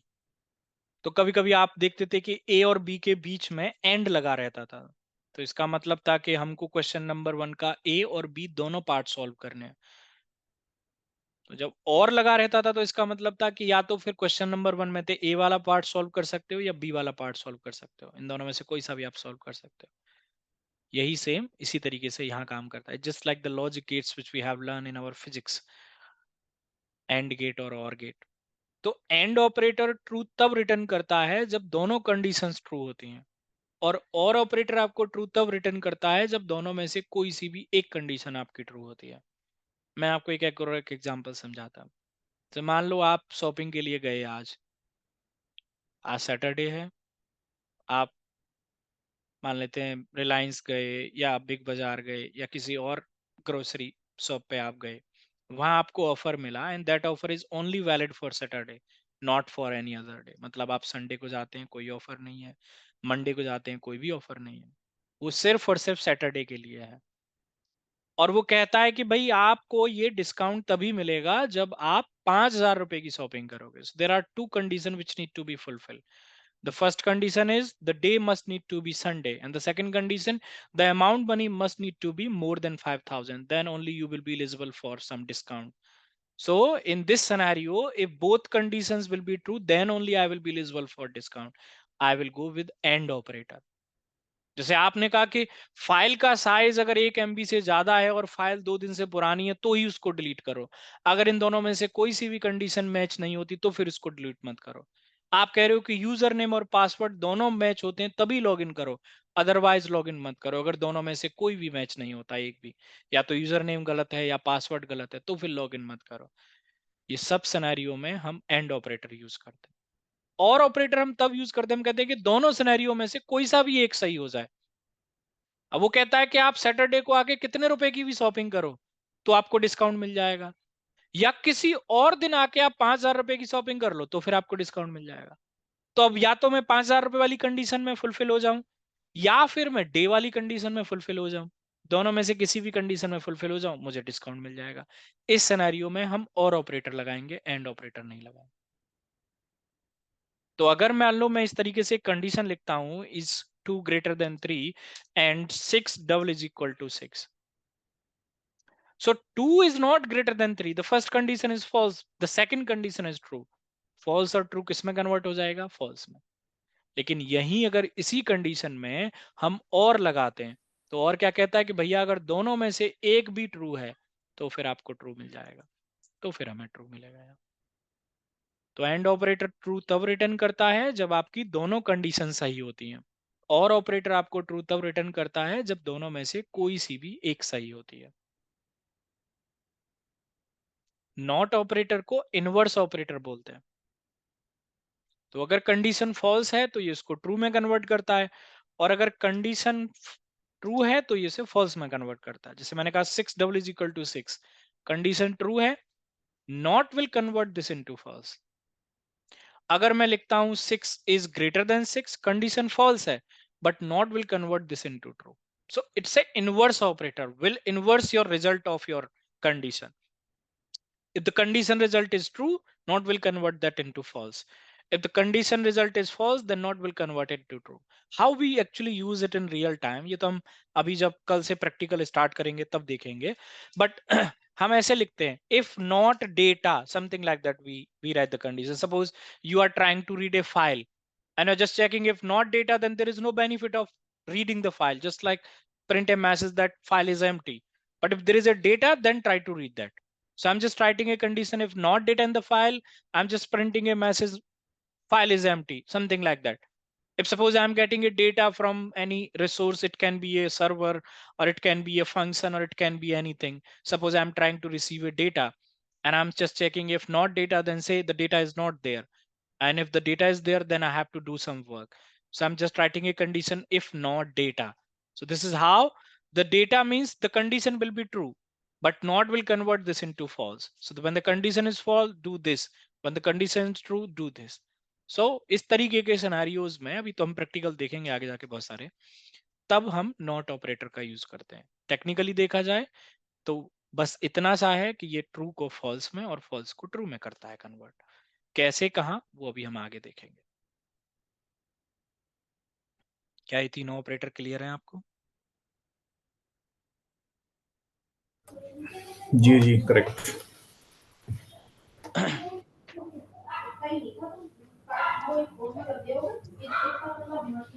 The next one is membership operator.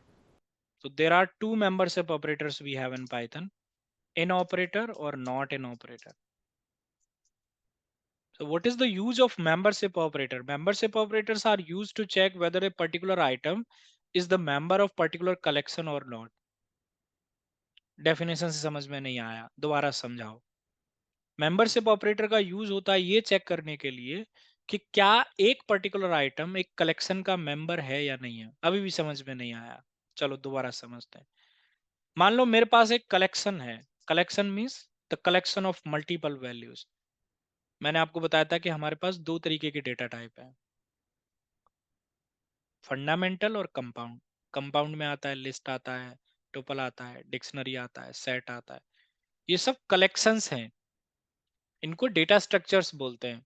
आपने किसी ने थोड़ा बहुत आइडिया होगा पाइथन के बारे में या प्रोग्रामिंग के बारे में, तो उसे पता होगा कि इनको हम डेटा स्ट्रक्चर्स या कलेक्शंस बोलते हैं प्रोग्रामिंग की भाषा में। जैसे एरे हुआ करता है हमारे पास में, तो कलेक्शन का मतलब होता है जो बहुत सारी वैल्यूज को एक वेरिएबल में कंटेन कर पाए। Just like an array, array is the collection of multiple values. The same way we have list, tuple, dictionary. That's why I am using the word as collection. मतलब collection का मतलब एक collection जिसमें 100, 200, 1000 values हैं, उनमें मैं check करना चाहता हूं कि क्या ये वैल्यू इसकी मेंबर है इस कलेक्शन की या नहीं। बहुत सिंपल भाषा में, जैसे 1000 लोगों का कलेक्शन है, मैंने कहा कि उन 1000 लोगों में क्या अमित उन 1000 लोगों का मेंबर है या नहीं है। That I can do simply using the membership operator. Suppose there is a data of users I have, बहुत सारे यूजर्स का नाम है, अमित है, सैम है, रोहन है, माइक है, रूट है। इन दिस सिनेरियो बिग डेटा में ये नाम अवेलेबल हैं या नहीं? A particular name, we are talking about a particular name, not the collection of, in a Right, right. collection of name we are talking about a particular name, whether in this collection this name is, it can be a name, can be a integer value, can be a float value, means collection can be can contain anything। तो ऐसा नहीं कि बस ये नाम के लिए ही use होगा, ये नहीं, ठीक है, ऐसा नहीं है। तो ये कलेक्शन का मतलब है it can be the collection of any value, it can be the collection of a string value, can be the collection of integer value, can be the collection of float value, or can be the collection of mixed value as well। तो ऐसा नहीं कि मैं उसमें सिर्फ नाम के लिए ही चेक कर सकता हूँ, वो कलेक्शन में कुछ भी हो सकता है। मान लो इसमें इंटीजर वैल्यू, तो मैं चेक कर सकता हूँ कि क्या इन इंटीजर वैल्यूज के कलेक्शन में 100 है या नहीं है, ऐसा भी हो सकता है। Right. तो अभी जैसे आप इसको किसी और प्रोग्रामिंग के प्रोस्पेक्टिव से सोचो, तो मान लो C++ में या किसी प्रोग्रामिंग में मुझे ये करना हो तो मैं कैसे करूंगा? मैं एक लूप लगाऊंगा, फिर इसमें से एक एक वैल्यू निकालूंगा, एंड देन हर वैल्यू को चेक करूंगा, क्या ये रूट है, क्या ये रूट है, क्या ये रूट है। And if I found the root I will say भाई रूट एग्जिस्ट करता है। एंड लूप खत्म होने के बाद अगर पूरे लूप में मुझे रूट नहीं मिलता, तब फिर मैं कहूंगा नहीं भाई रूट एग्जिस्ट नहीं करता। बट पाइथन में मैं सिंपली कैसे लिखूंगा? रूट इन डेटा और not. Let make it more generic. So I am giving a name to as users. Now you are saying root in users or not. Means what you are saying? You are saying root is the member of users collection or not. If root is the member of users collection, then you will get true. And we know Python is a case sensitive language. So you must need to be very careful in this case. If you are writing as root as R capital, we don't have any root which contain R as capital. We have root which contain R as small. So इस case में तो भाई बिल्कुल false आएगा. So you need to be careful in this scenario. अच्छा, एक चीज और मैं आपको यहाँ आज बता दूं कि पूरा का पूरा पाइथन ही केस सेंसिटिव है. मतलब ऐसा कोई सिनेरियो ही नहीं है पूरे पाइथन में. मैंने तो देखो जितना अभी तक पढ़ा है, मैंने अभी तक जितना पढ़ा है, पढ़ाया है, जितना यूज किया है, मुझे अभी तक एक सिंगल यूज केस नहीं मिला जहां पाइथन अपनी केस सेंसिटिविटी को मेंटेन नहीं करता. The entire Python every use case is a case sensitive. आपको आज के बाद ना किसी को पूछने की जरूरत है और ना ही उसमें सोचने की जरूरत है. हर एक जगह पर पाइथन केस सेंसिटिव है, कहीं भी ऐसा नहीं है. तो आपको इसमें नहीं सोचना कि ये केस सेंसिटिव होगा या नहीं होगा, बिल्कुल होगा. तो क्या रूट यूजर्स का मेंबर है? बिल्कुल है. Not in is just the opposite of this. Now you are saying root not in users. क्या रूट यूजर्स में नहीं है? नहीं, रूट तो यूजर्स में है. इस केस में ये आपको फॉल्स रिटर्न करे. सो मेंबरशिप ऑपरेटर के थ्रू हम ये चेक कर सकते हैं सिंपली कि क्या ये एक पर्टिकुलर वैल्यू इस कलेक्शन में एग्जिस्ट करती है या नहीं करती. वो कलेक्शंस हम अगले वीकेंड पढ़ेंगे. उनमें जैसे लिस्ट आता है, टपल आता है, डिक्शनरी आता है, सेट आता है. इसे हम कलेक्शन यहां बोल रहे हैं. क्लियर है सर?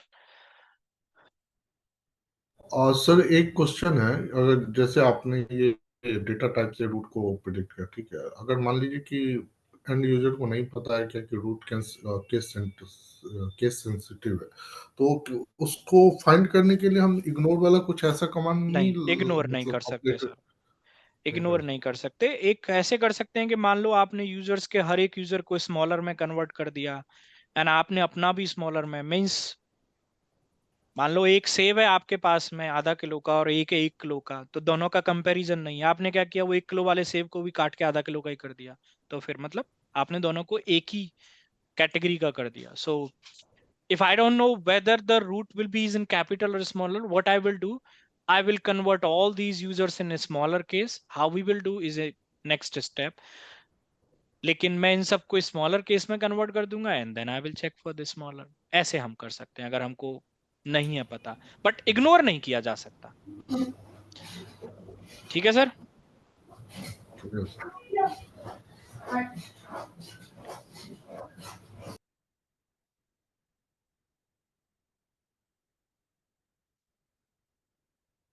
एक और ऑपरेटर होता है, उसे हम बोलते हैं आइडेंटिटी ऑपरेटर. तो मैं आज बहुत ज्यादा डीप में इसको नहीं समझाऊंगा.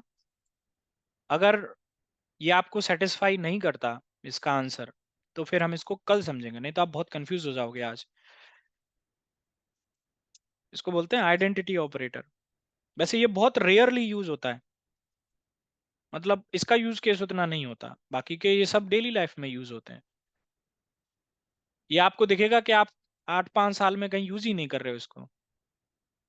तो आइडेंटिटी ऑपरेटर में दो होते हैं, एक होता है इज और एक होता है इज नॉट. देखो दो चीजें होती हैं, आपने कभी देखा हो, आई डोंट नो या नहीं, बट फिर भी, जैसे कि मैंने कोई एक वेरिएबल लिखा x इज इक्वल टू 45. इस डेटा को हम टेम्परेरी डेटा बोलते हैं, या मोर टेक्निकल भाषा में एक आपने सुना हो word persist data, non persist data. Non persist data बोलते हैं, मतलब टेम्परेरी डेटा. टेम्परेरी डेटा कहाँ जाता है? रैम पे. और वो कब तक के लिए रहता है? जब तक आपका प्रोग्राम एग्जीक्यूट होता है। परमानेंट डेटा होता है वो जो प्रोग्राम एग्जीक्यूशन खत्म होने के बाद भी मेरे पास है। And such type of data can only B store in the flat files और आइदर इन डेटाबेस। वो किसी भी टाइप की फाइल हो, it doesn't make any sense. इसीलिए आपने देखा होगा कि हम प्रोग्राम्स में to store the credentials or to store such type of data which I need to use in second program or further, हम उसको हमेशा फाइल्स के अंदर रखते हैं, नहीं तो डेटाबेस में रखते हैं। तो ये जो 45 है ये एक टेम्परेरी डेटा है, ये तब तक रहेगा जब तक आपका प्रोग्राम एग्जीक्यूट होगा। तो रैम इस तरीके से छोटे छोटे चंक्स में बनी हुई रहती है।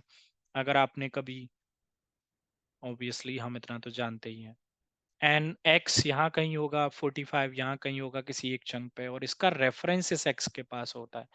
इसलिए एक्स को रेफरेंस वेरिएबल बोला जाता है। क्यों? क्योंकि ये रेफरेंस करता है किसको? 45 को, जहां भी 45 मेमोरी पे रखा हुआ है।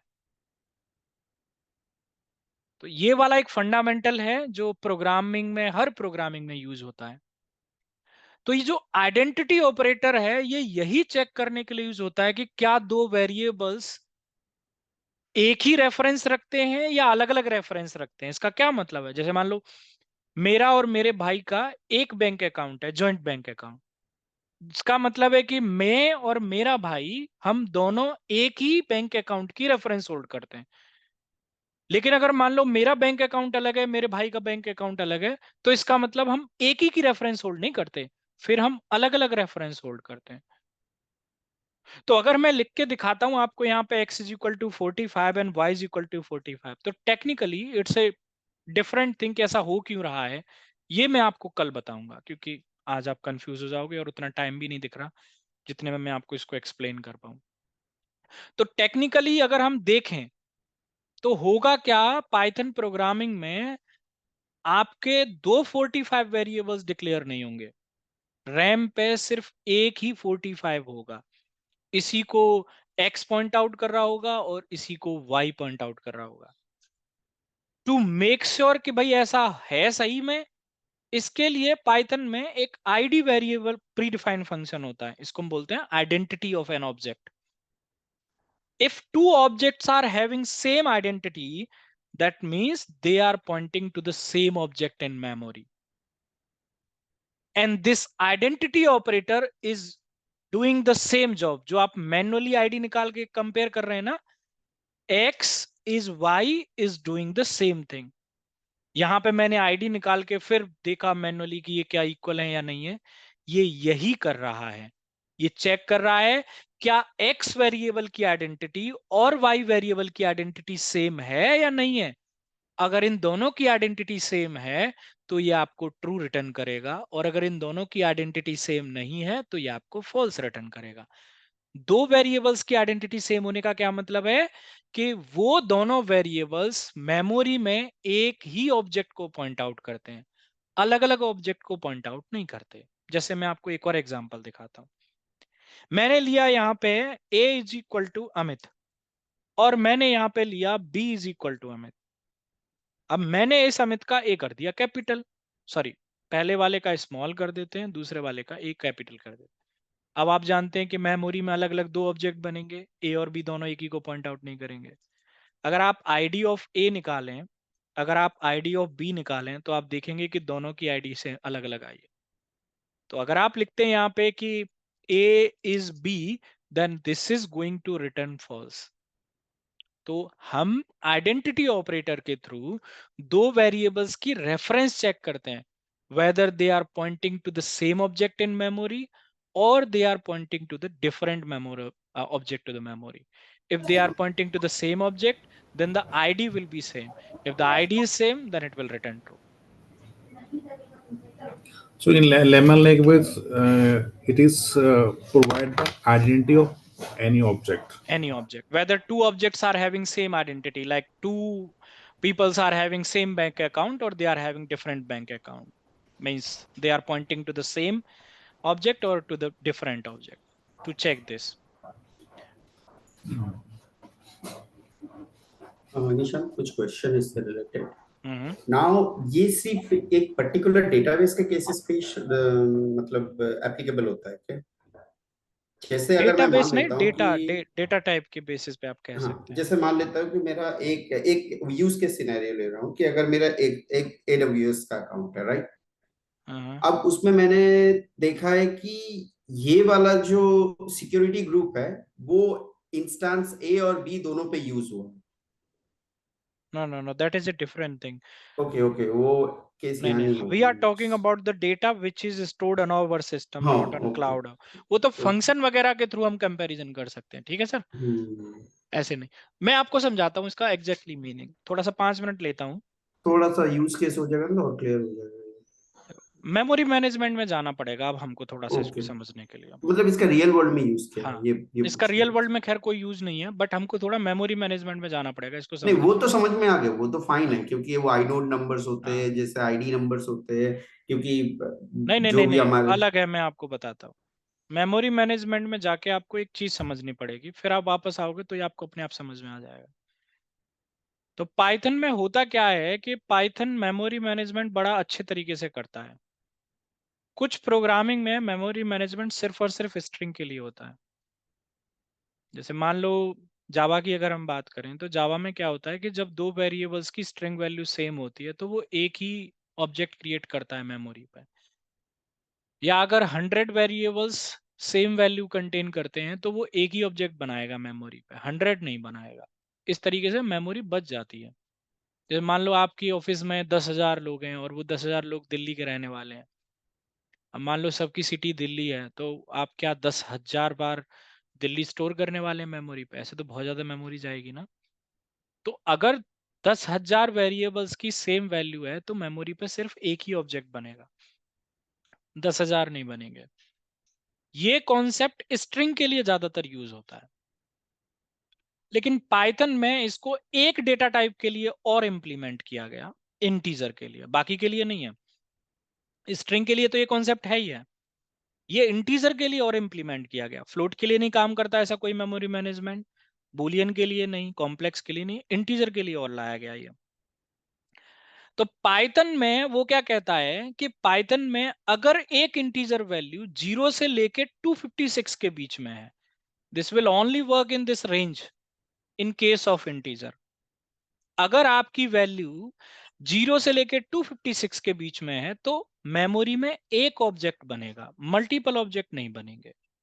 यानी कि मेरे पास एक x वेरिएबल है जिसकी वैल्यू है 45, एक y वेरिएबल है जिसकी वैल्यू 45 या 23, कुछ भी ले लो, तो मेमोरी में एक ही ऑब्जेक्ट बनेगा 45। इसी को आपका x पॉइंट आउट करेगा और इसी को आपका y पॉइंट आउट करेगा।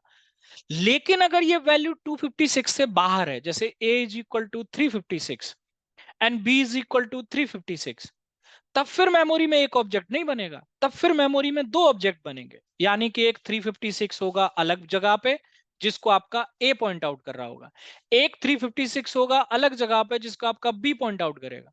तो अगर आप एक्स और वाई की आईडी निकालेंगे तो एक ही आएगी क्योंकि वो एक ही ऑब्जेक्ट है, लेकिन अगर आप ए और बी की आईडी निकालेंगे तो आपको अलग अलग आएगी क्योंकि वो दो अलग अलग ऑब्जेक्ट हैं, एक ऑब्जेक्ट नहीं है। तो अगर मैं लिखता हूं यहां पर एक्स इज वाई, तो फिर ये मुझे बोलेगा ट्रू क्योंकि दोनों की एक ही एड्रेस है।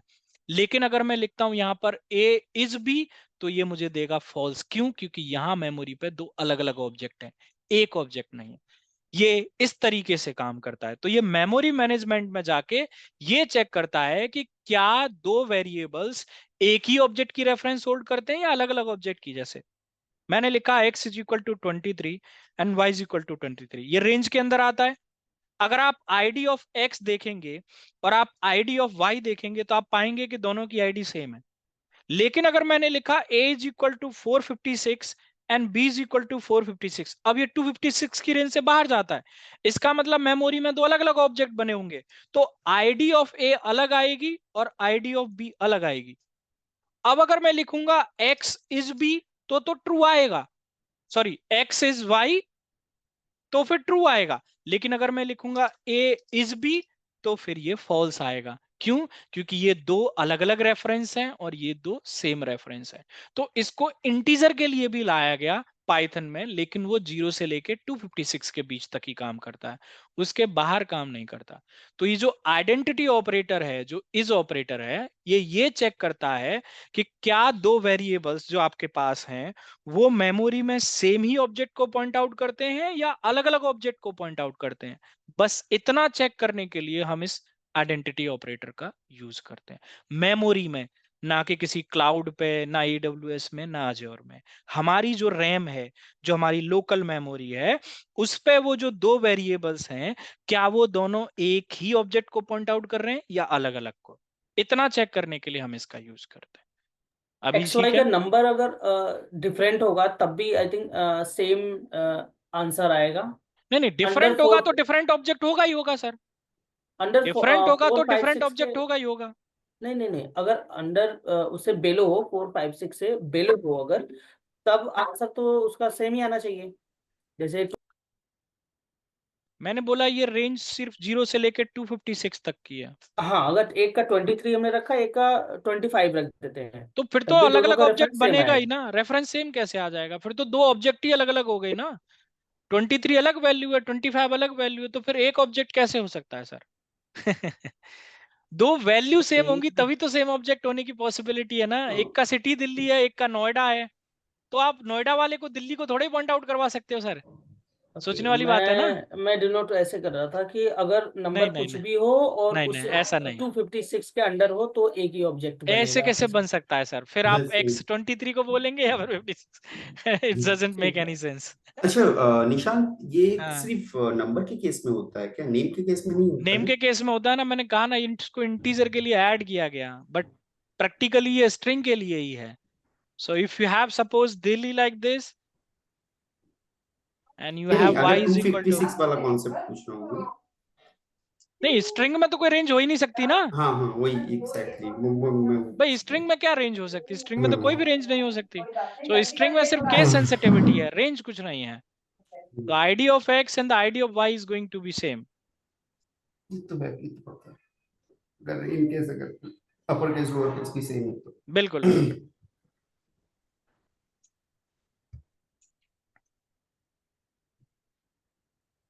कोई डाउट, कोई क्वेश्चन है किसी का?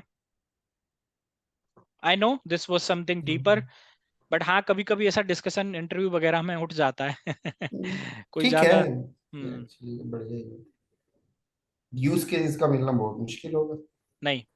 हाँ कभी कभी हम जब ऊप्स में ऑब्जेक्ट बनाते हैं उनकी रेफरेंस चेक करने के लिए हम इसका यूज करते हैं, नॉट नॉर्मली इंटीजर और स्ट्रिंग के लिए। ऑब्जेक्ट ओरिएंटेड प्रोग्रामिंग में जब हम वहाँ क्लास और ऑब्जेक्ट बनाते हैं, उन ऑब्जेक्ट की रेफरेंस चेक करने के लिए हम लोग इसका यूज करते हैं। सो इसलिए ये फ्रिक्वेंटली पर डे वाली लाइफ में यूज नहीं होता। सर कवर होगा ना हमारा इस क्लास पे? ऊप्स बिल्कुल कवर होगा सर।